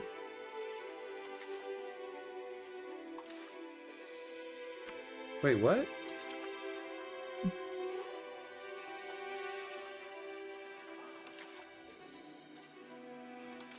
I thought we... Okay, I'm not crazy, right? We fabricated a casus belli. Oh, we're still doing it, right? Yeah, yeah. Oh, I forgot. Okay, there we go. So we're still doing it. So let's take a look at... of course you know PSV. You know it. And the whole time here I've seen Eindhoven, I'm just like, oh, let's get PSV.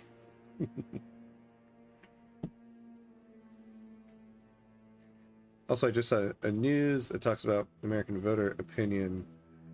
Israel how plummeted after 2022. Yeah, I believe that. Let's take a look at England here. Now that we have a diplomat, we can maybe look at how much it would cost us to maybe buy locations. Also, do you have any tips on how to core provinces faster? I know most people use vassals and then annex vassals, but is there anything else to speed it up? Well, there's usually what I've been doing is the cabinet action.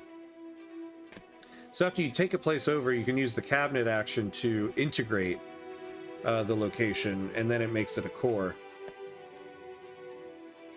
Yeah, accepting the cultures you're annexing, that will help. But that I find the cabinet action of integrating will always end up creating a core for you. So that's usually what I do.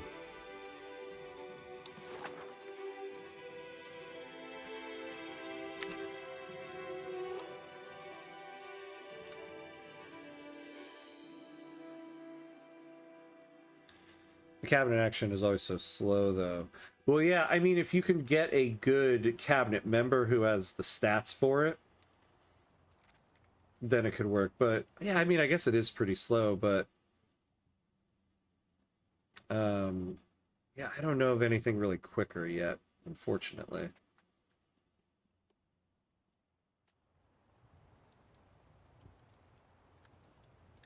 Same religion. Oh, man. Value of location. Goods produced.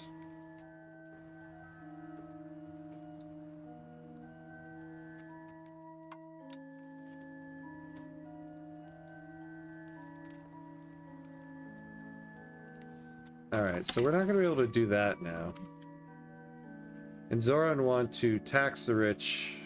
Many are upset while Florida just introduced another tax break for boomers. Who needs a tax break and a boat loan? Why take a loan to buy a yacht? Amen, brother. I'm with you on that one. I don't quite get it myself. I don't know, maybe I'm just living in the past. I loved EU4. I'm just frustrated with the coring mechanics in EU5. Ah, yeah, see, I never really played EU4 all that much. So I don't have the past to frustrate me. Once you get your head around the culture's acceptance, it makes coring a lot easier. This is true. I'll admit to the maneuvering and managing cultures is something I need to become better versed in. I was spending a lot of time trying to learn how to make money or how to make money more efficiently in the game, and I feel like I've got a handle on that now. So now I need to start focusing on some other aspects, and maybe cultures is a thing I gotta start focusing on next.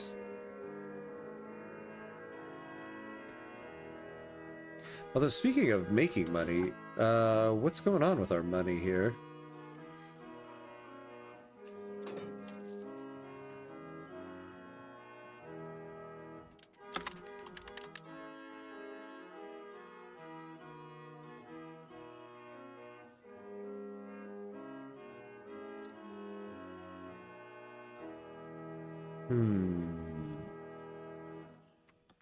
All right. Our tax base has gone down a little bit. Oh, all right. We don't have any more inflation, so we can get rid of that. I mean, culture converting instead of that, I imagine that's not the best idea.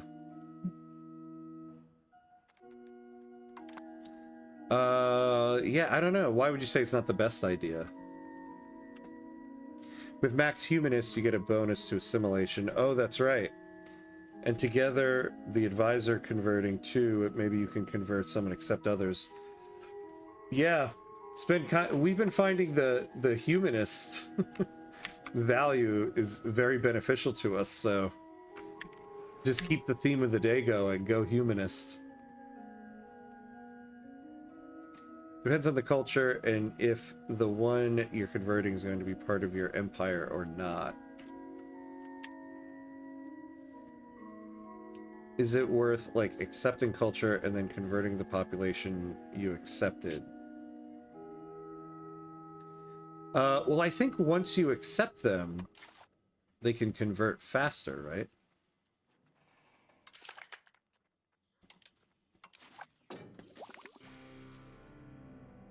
Okay, we got supply carts. See, yeah, I haven't dealt with it much because we don't really... The vast majority is our primary culture, and Frisian is accepted and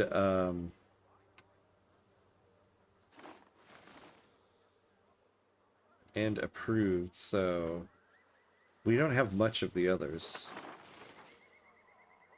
Not really, yeah.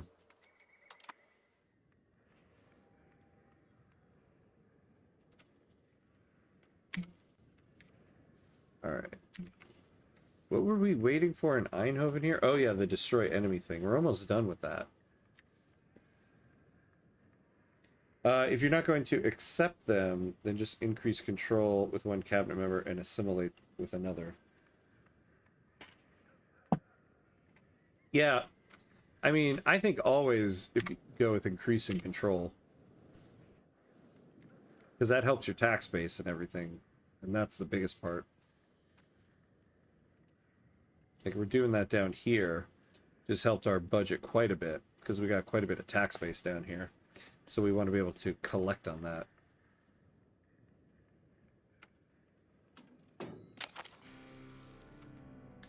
Yes. Alright, we got our war goal.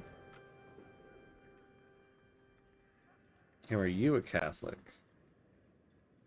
You mean in the game here? Or like in real life? Because you can only accept so many cultures, so you're playing as wide land empire. You accept one and then another, so you convert the first one and then unaccept. Oh, because there's so little and accept a third slot you freed up. Oh, okay. Yeah, I guess I see what you're saying there. Once your culture reaches 50% plus, you'll gain the core and just move on to another location. In real life. Oh, in real life. No, I'm not. My mom is Catholic. And so I was raised in a dual religious home. My dad is Muslim, my mom is Catholic, and they're both devout. So, hey, oh, Love K, hey, thank you for the bits. Oh, that is so cool of you. Oh, and thank you for the follow. Very, very cool. I appreciate that so much. Oh, thank you, man. So great. I appreciate that very much. Thank you, thank you.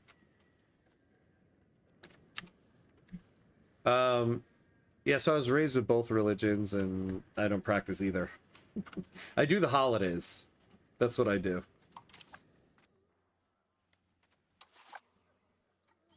No problem. Cheers for helping. And sorry for asking so many questions. No, not at all. Questions are very welcome here at Hamcut Central. No, I love questions. I love talking about the mechanics of these games. I mean, that's what I always say. All these paradox games, it takes a village. It takes a village to learn them. Oh, Brabant got Saxony. Oh, man. What a cool upbringing to have exposure to both. Yeah, no wonder you're so progressive and open-minded. Oh, thank you. Yeah, I appreciate that. I mean, it's funny because it gave me a perspective on religion, I would say, that everybody was always like, oh my God, those two religions, so like polar opposites.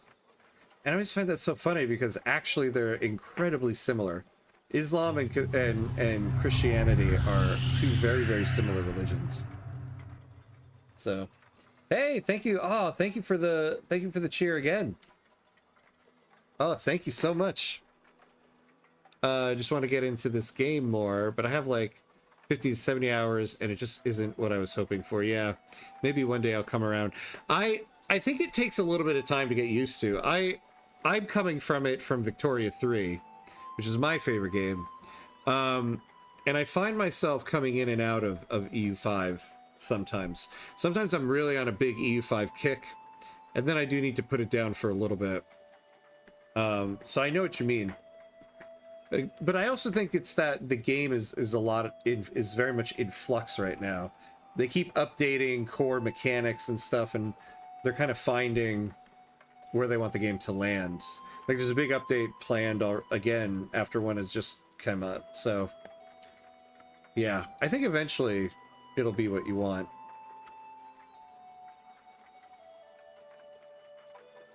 You do the best part. Yeah, that's right. I do the best part. I just do the religions. That's always the best part.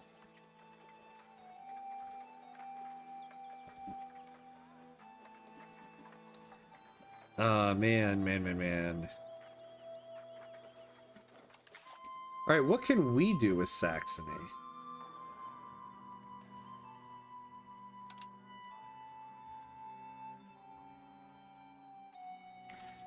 Let's improve relations with them. Because they are much stronger than us. For you is for the piety. For me, it's for the holiday. That's right. I'm all about the holidays. I hated EU5 when I first played it because I wanted it to be like EU4, but now I'm figuring a lot of stuff out. I love it. Yeah. When I first played it, I wanted it to be, you know, Renaissance Victoria 3. Since the economy resembles it, the mechanics there so much. And so that was kind of where I struggled as well. But I do kind of like how the economy is similar, but it differs in many ways. So it isn't just kind of... It isn't like playing a Renaissance mod of Victoria 3. It is very much its own distinct thing.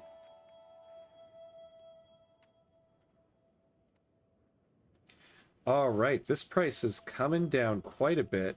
We probably have a lot more employment in here now. Yeah.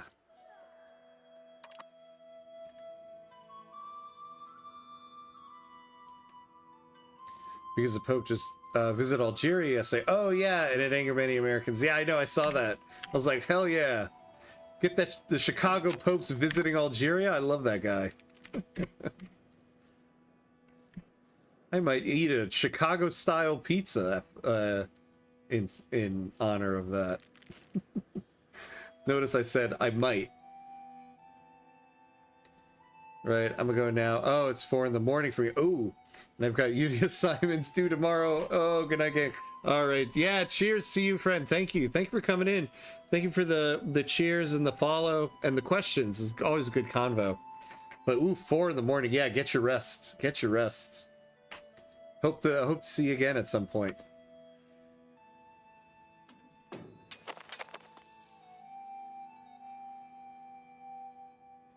They also upset when the Pope tell them make peace, not war. Yeah, did you also see that? This is just ridiculously absurd. JD Vance said that the Pope should stay out of matters of theology. Dude. And you're a Catholic? Like, that's the Pope's whole job. You know, like, stay out of matters of theology. I mean, it shows that he's not actually a Catholic. Like, a real Catholic doesn't think that about the Pope. You know?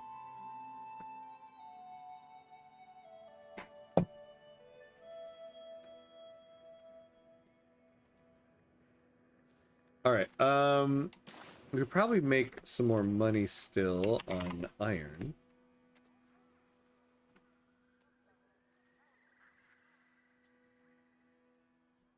I mean, the Pope really generous not excommunicate JD after he said that. Yeah. See, I think though the Pope has more class than him. He wouldn't do something like that. It'd just be over comments. Our country's thinkers, encouraged by the open-minded stance on our government, are enraged in a burst of thought in the area of administration, asking themselves the question, how can we govern better? Ah, efficiency of the cabinet. All right, there we go. There we go, there we go.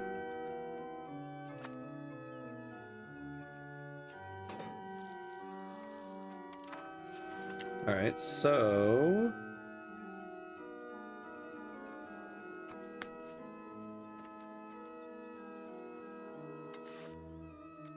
yeah, how much does it cost for this? Let's build more of that.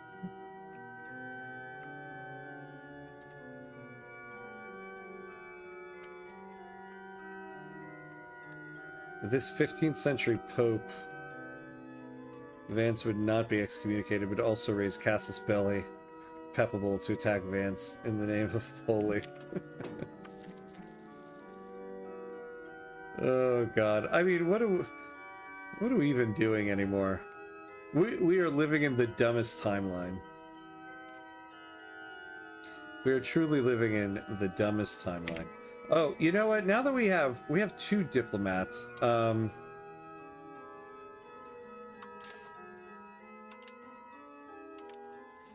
let's build a spy network here. And let's build a spy network in Frisia. Also, I just remembered I'm spending a lot on diplo capacity here because I needed to get some extra diplomats. So let's knock that down a little bit.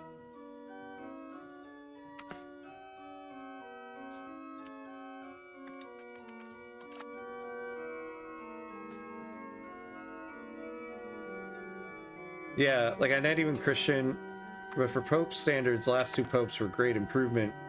This one being American is surely planned so nobody can pull the "you can't criticize this, you're not American" card. Yeah. I know, right? Like, how did they know? How did they know?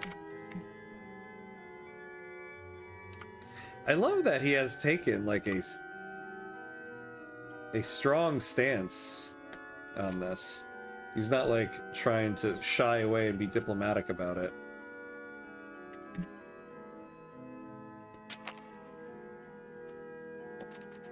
Oh, Hesse calls on us to join them in their war against Hersfeld.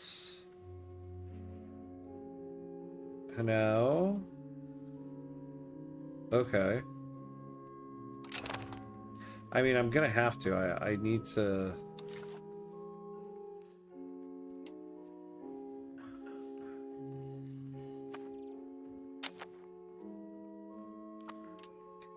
let's put the army maintenance up. So who are we fighting? Oh, these little places over here?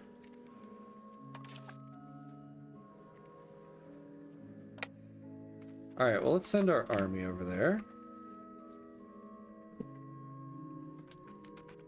Also, this might offend Christians in America, but I don't think America's version of Christianity is the same with papacy or Eastern Orthodox. It's more resemblance of cults. It depends on... oh, hold on. Oh, did we...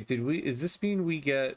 hold on. Driven by the pursuit of uncharted territories and the mysteries of the unknown, explorers from Portugal have arrived on distant shores. These lands are inhabited by indigenous peoples speaking unfamiliar tongues and adorned with striking ornaments. This discovery raises more questions than answers and might alter the course of history in ways we cannot yet foresee.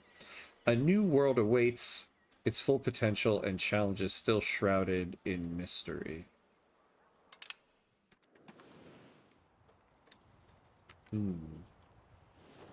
It depends on which Christianity you're talking about. There's an evangelical movement in the United States that is very much like that, but that's not, I wouldn't say that's even the majority of Christianity in America, but there does seem to be some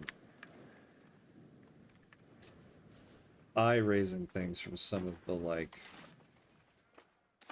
the whole like mega church thing in the United States. But that is not like the vast majority of Christians in the country either. Like here in New York, there's no mega churches. Not to say there aren't preachers like that here, but well, maybe there's no mega churches in New York because the rent is too high. maybe that's what prevents it. Oh no! Holland have broken off their alliance with what? The traitorous have refused to join us in our just and noble war. They should count themselves lucky that we are busy at the moment. This is exactly the kind of dishonorable behavior we shall take a long time to forget. Well then, damn you guys, I brought my armies all the way over here. Alright.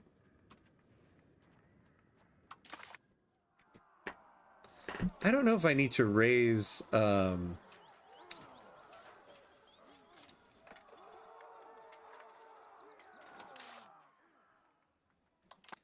think I can just do this with the standing army. Oh, but I do want to go, blockade them.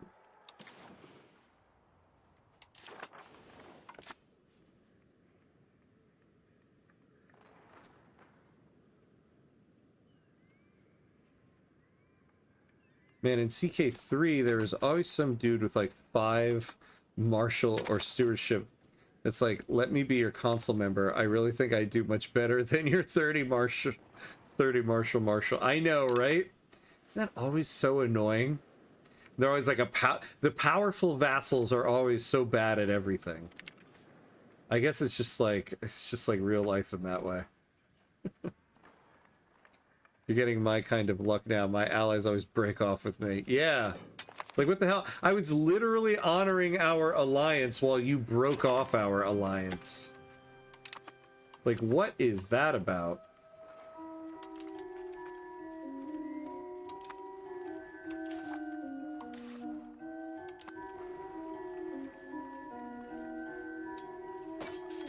Alright, let's do this.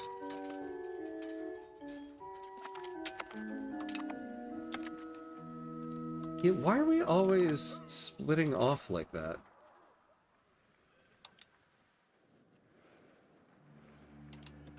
Go take those guys out.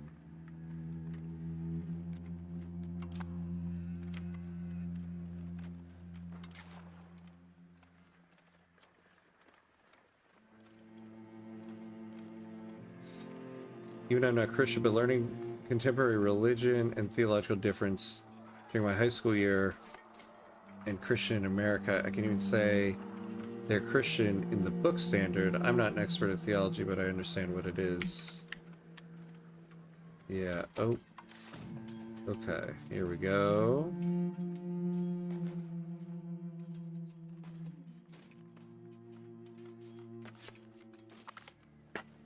Alright.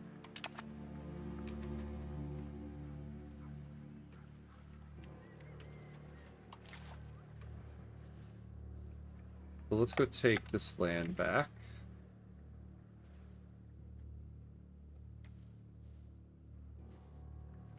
Sometimes I go to church and I get so scared at how zealous some of them are. After the death of Charlie, some people wanted to march the streets because he was a Christian. How dare they? Oh my god, yeah. Yeah, like, that's the type of Christianity I find hard to reconcile with. Ah, minus 20% antagonism received. Nice. Yeah, not thinking about what he was preaching about at all. Exactly. Welcome to the world of 15th century where your alliances are not worth more than a sack of gold. Yep. We were all best buds until I suddenly needed you on the battlefield. Although I guess they did actually help me in a couple wars.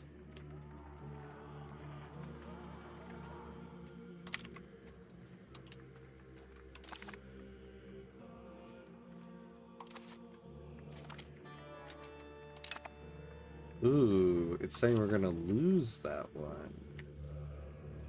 Maybe I should call the levies in.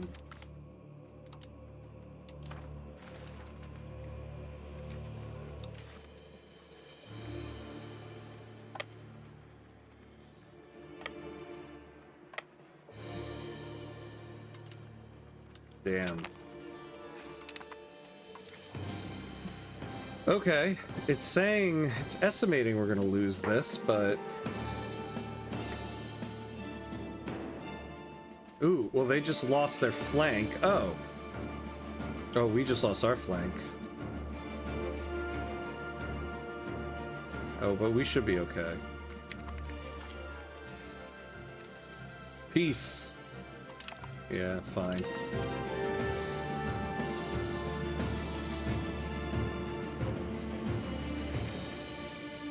Oh, we're paused. Let's keep it going.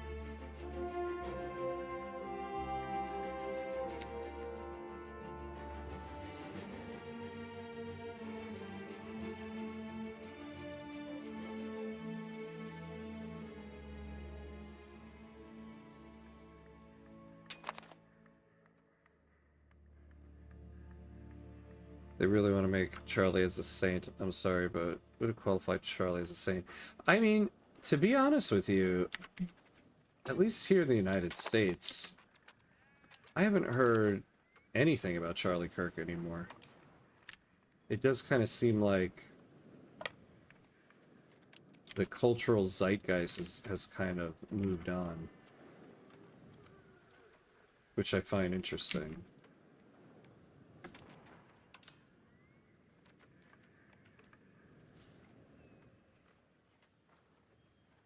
Alright, let's give these guys a general.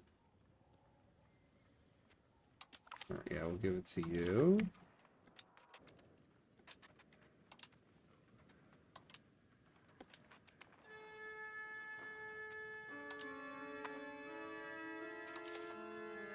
Ooh, ooh, no, no, no. Get there, get there.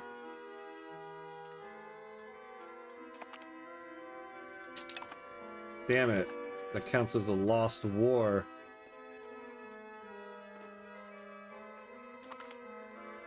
Alright. There we go.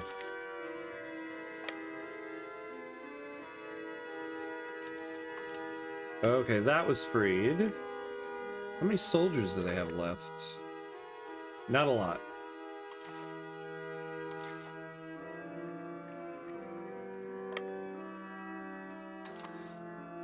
I mean, oh, in the beginning of it. Yeah, Maga wanted to make a saint out of him. Yeah. Yeah, they did back then. And now it seems like they've all just forgotten about him.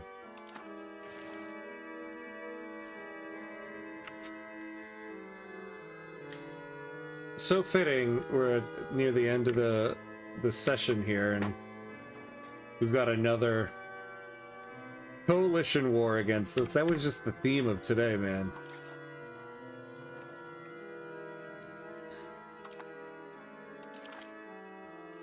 Now, I thought there was peace. What's going on here?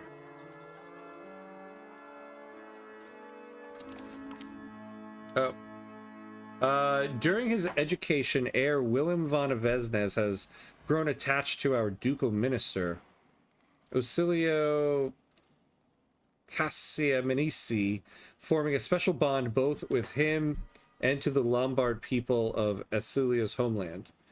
Heir Willem van Vesnes's tours of Lombard communities in our lands have done wonders for the popularity of our dynasty, but have also raised many eyebrows in Amsterdam. The Adel are starting to worry that heir Willem van Vesnes will favor Lombard subjects when he takes the reins of our duchy, and have begun to plot against him. and Usilia at court. They demand that we chastise the heir and guarantee the rights of the Adele.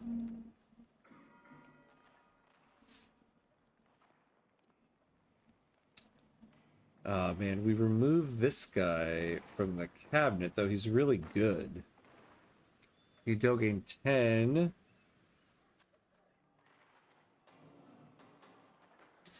Oh, he'll embrace the Lombard culture.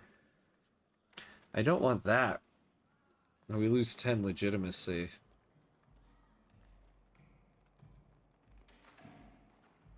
Alright, we'll do this. So, which means we need a new cabinet member. Damn, yeah, that guy was a good cabinet member. Well, let's put Willem on the cabinet. It'll give us better crown power. He's not very good, but...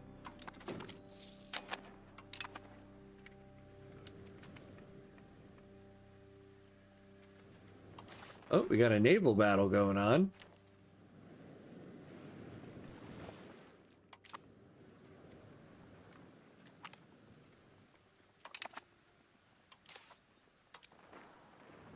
Go chase those guys down.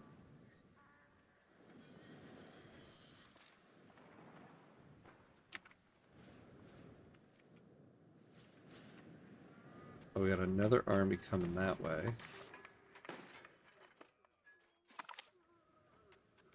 Alright, we defeated them. Go after them now.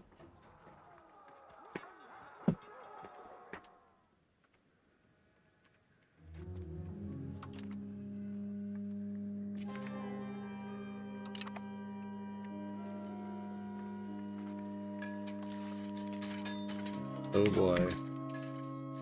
Would be good right now, but I hope those other guys don't mess things up here. Okay. We won there, and now we got another one going. And we won that one. Go liberate that place.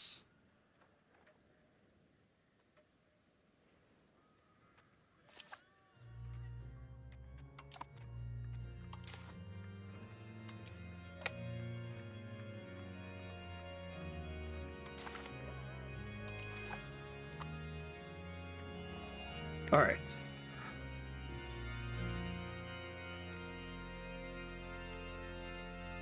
Heir Willem was playing 4D chess, usurped a cabinet seat. Oh yeah, that's true. I see our heir is smart, huh? Good to know. Oh, he's like, oh yeah, I might adopt your culture. AKA steal your job.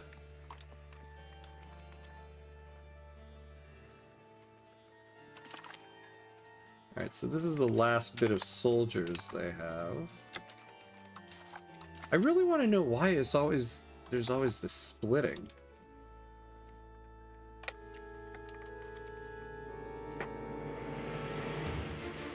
The good thing is that with every coalition war, you become stronger while your neighbor is weak. So don't be afraid to keep fighting them. Yeah, that's a good point, right?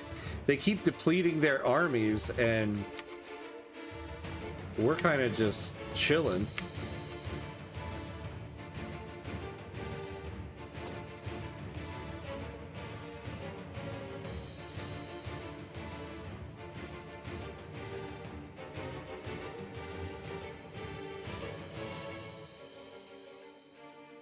All right, tools are good. So we took that.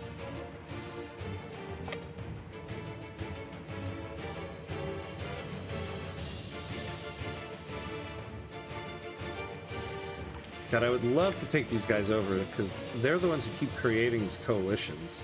Military arms have always been a fascination for men everywhere. They've turned this fascination into concrete ideas that we can use. Ah, nice. Good timing for that.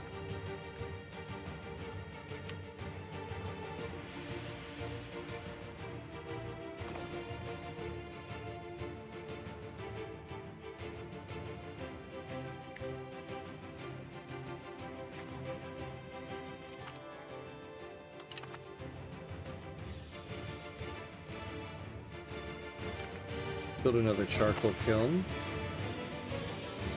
Oh man, just as I did that, we lost a cabinet member. We bring sad news. Robrecht de Uden has died at the age of 67. He was a cabinet member. Oh, he died from dysentery in Amsterdam. What an awful way to go. I am sorry, buddy.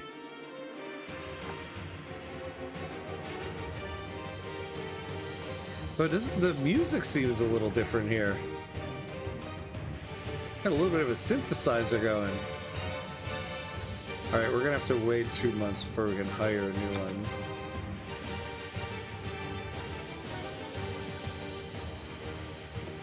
Is Frisia in this war? Yeah, they are.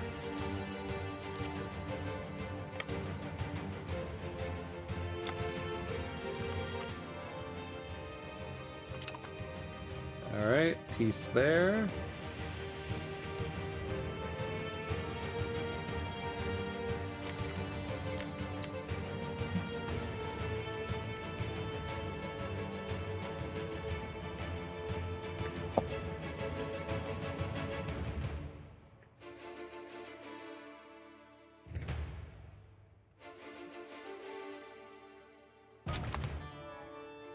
Jeez, a lot of people dying here. We bring sad news. Theodulf Elsevier has died at the age of 62. He was a general of the Third Army. He died while leading the Siege of Sleet. His timely arrival saved many a battle. Ah.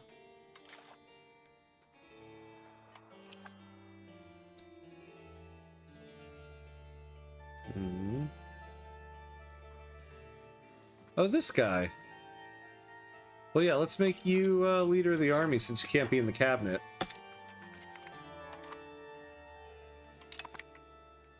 Yeah, nothing could go wrong with that, right?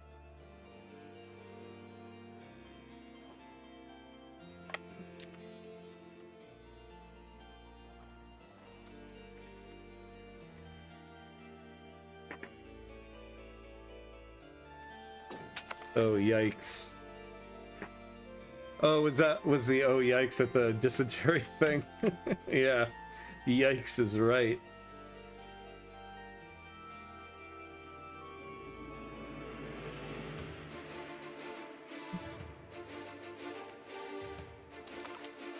So I think we've completely depleted their armies.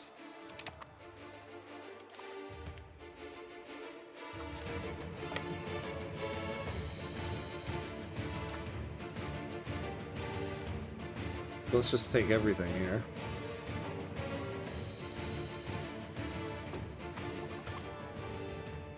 Clergy estate satisfaction. So what are we up to here with research?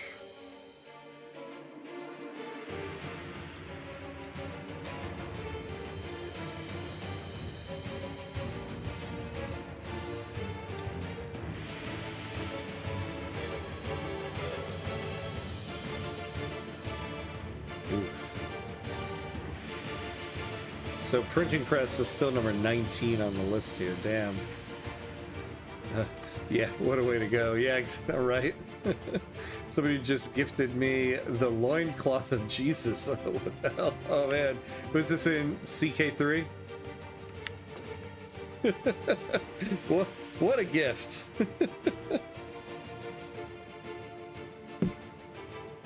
Happy Easter. And a Merry Christmas.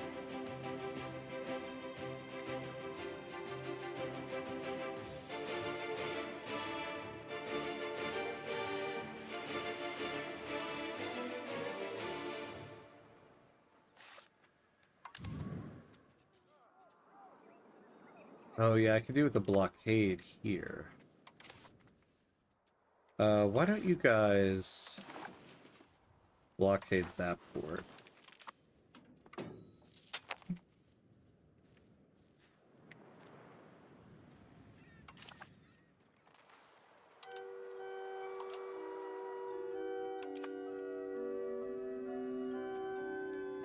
All right. Well, we're at 100 here.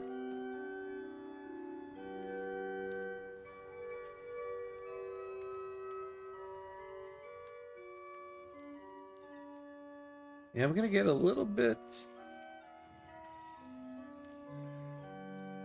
Well, I'm gonna get some antagonism, but... I can't... A lot of those countries can't join a coalition against me for like 15 years. Probably more like 12 years now. So I'll wait till I can take this as well so I can take the rest of it.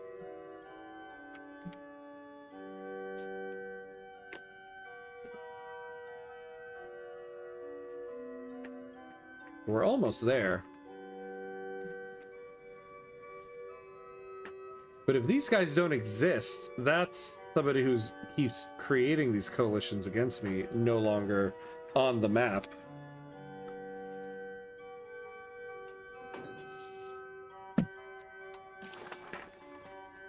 Ah, somebody will marry this guy now.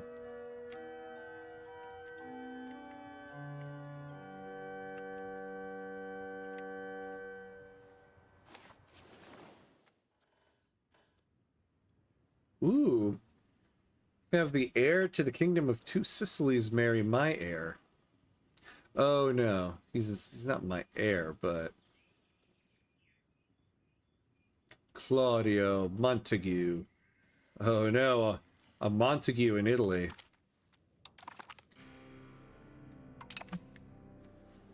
That smells of teen angst. As long as one of you is not also named Romeo. At least you can always say you were the victim here. How dare people fight back against you? Yeah, your expansion. Yeah, exactly. I wasn't the aggressor here.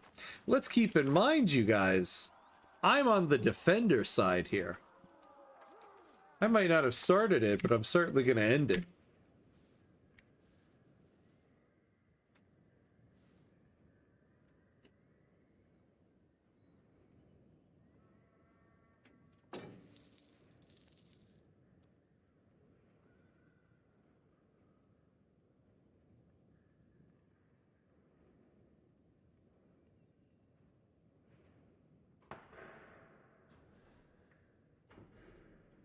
All right.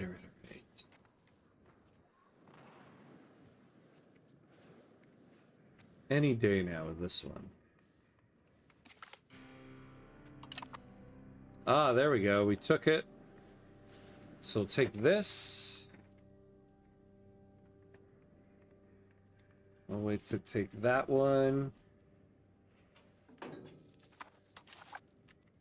You guys go back to Amsterdam because you can reinforce.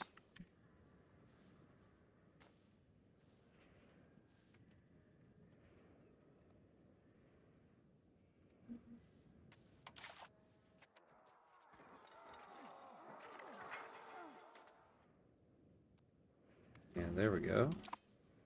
Okay, so we took it. So let's see now. So we can take all of that. Yeah. I'm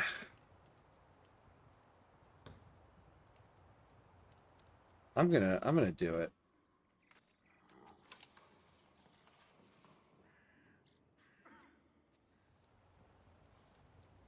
Yeah, I can't do anything with Frisia though.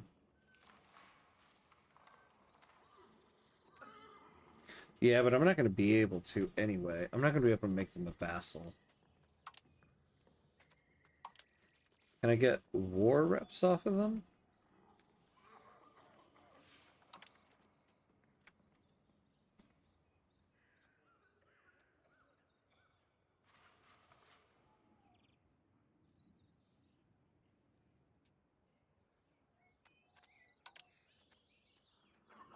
Interesting, I can't do anything else. I think I'm going to take this. I'm just going to take this land.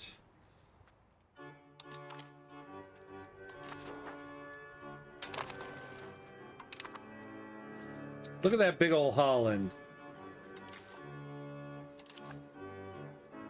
Oh, we just need 3 locations.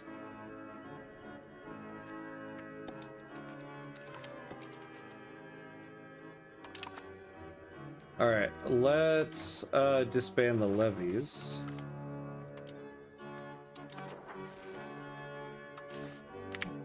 bring you back over here.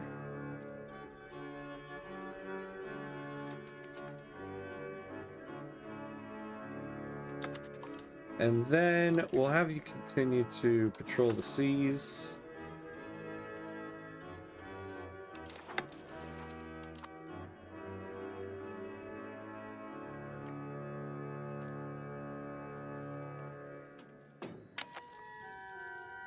Not bad, not bad. And I think we might be okay.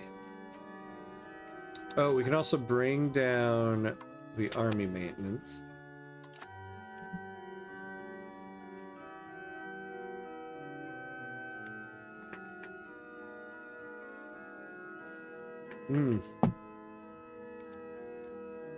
We just need 3 locations. Now I'm glad I'm building a spy network here, so I can create a casus belli there and then go after them. Instead of paying cash to the Adel, another option to ensure their loyalty is to grant them privileges to collect special revenues, such as from foreign trade, from which they can make a healthy profit. A proposal has recently reached Duke Floris II von Avesnes' ears to grant several families of the Adel export licenses for our trade with the Teutons. Doing so would please them greatly, but the Burgerige may view the matter less favorably.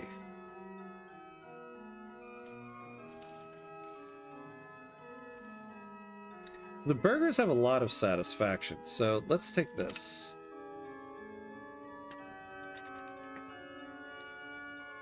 Well, all right. We are, though, at our stopping point for the night, unfortunately. But man, we did some good work. We did do some good work. We expanded our territory. It's that time already. Yeah, I know, right? This one kind of flew by tonight. Yeah, get some rest. Same to you. Same to you. Get some rest. Yes, Mauricio, see you next time. Yep. Yes, actually, Java, good segue you gave me there. Yeah. So that'll be it for tonight, but I will be back on tomorrow night. We'll be continuing our Castile run in Crusader Kings 3, trying to complete the Iberian struggle. So hopefully I'll see everybody tomorrow night at 8:30 Eastern Time, PM. But yeah, thanks for watching this one tonight. I think another good session. I think we're close. I think we'll be able to hold this land now. And we're only 3 locations away from forming the Netherlands, so we're almost there. Oh hey! Dubes Nefarious, hello, hello. Awesome username. 10 points, my friend. Thanks for the Vicky 3 vids. Helps so much. Oh, thank you so much. Thank you for stopping in to say so. I appreciate that. I'm going to be releasing another one tomorrow. I'm finally going to be able to release the deficit spending tutorial.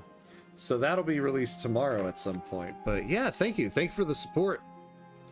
But yeah, that's it. That's going to be it for this session tonight. So hopefully I'll see everyone tomorrow night. Let's see. What else is there to say? You never know how to end these things. But, oh yeah, I know. As I usually do. As always, be awesome, my friends. I'll see you next time.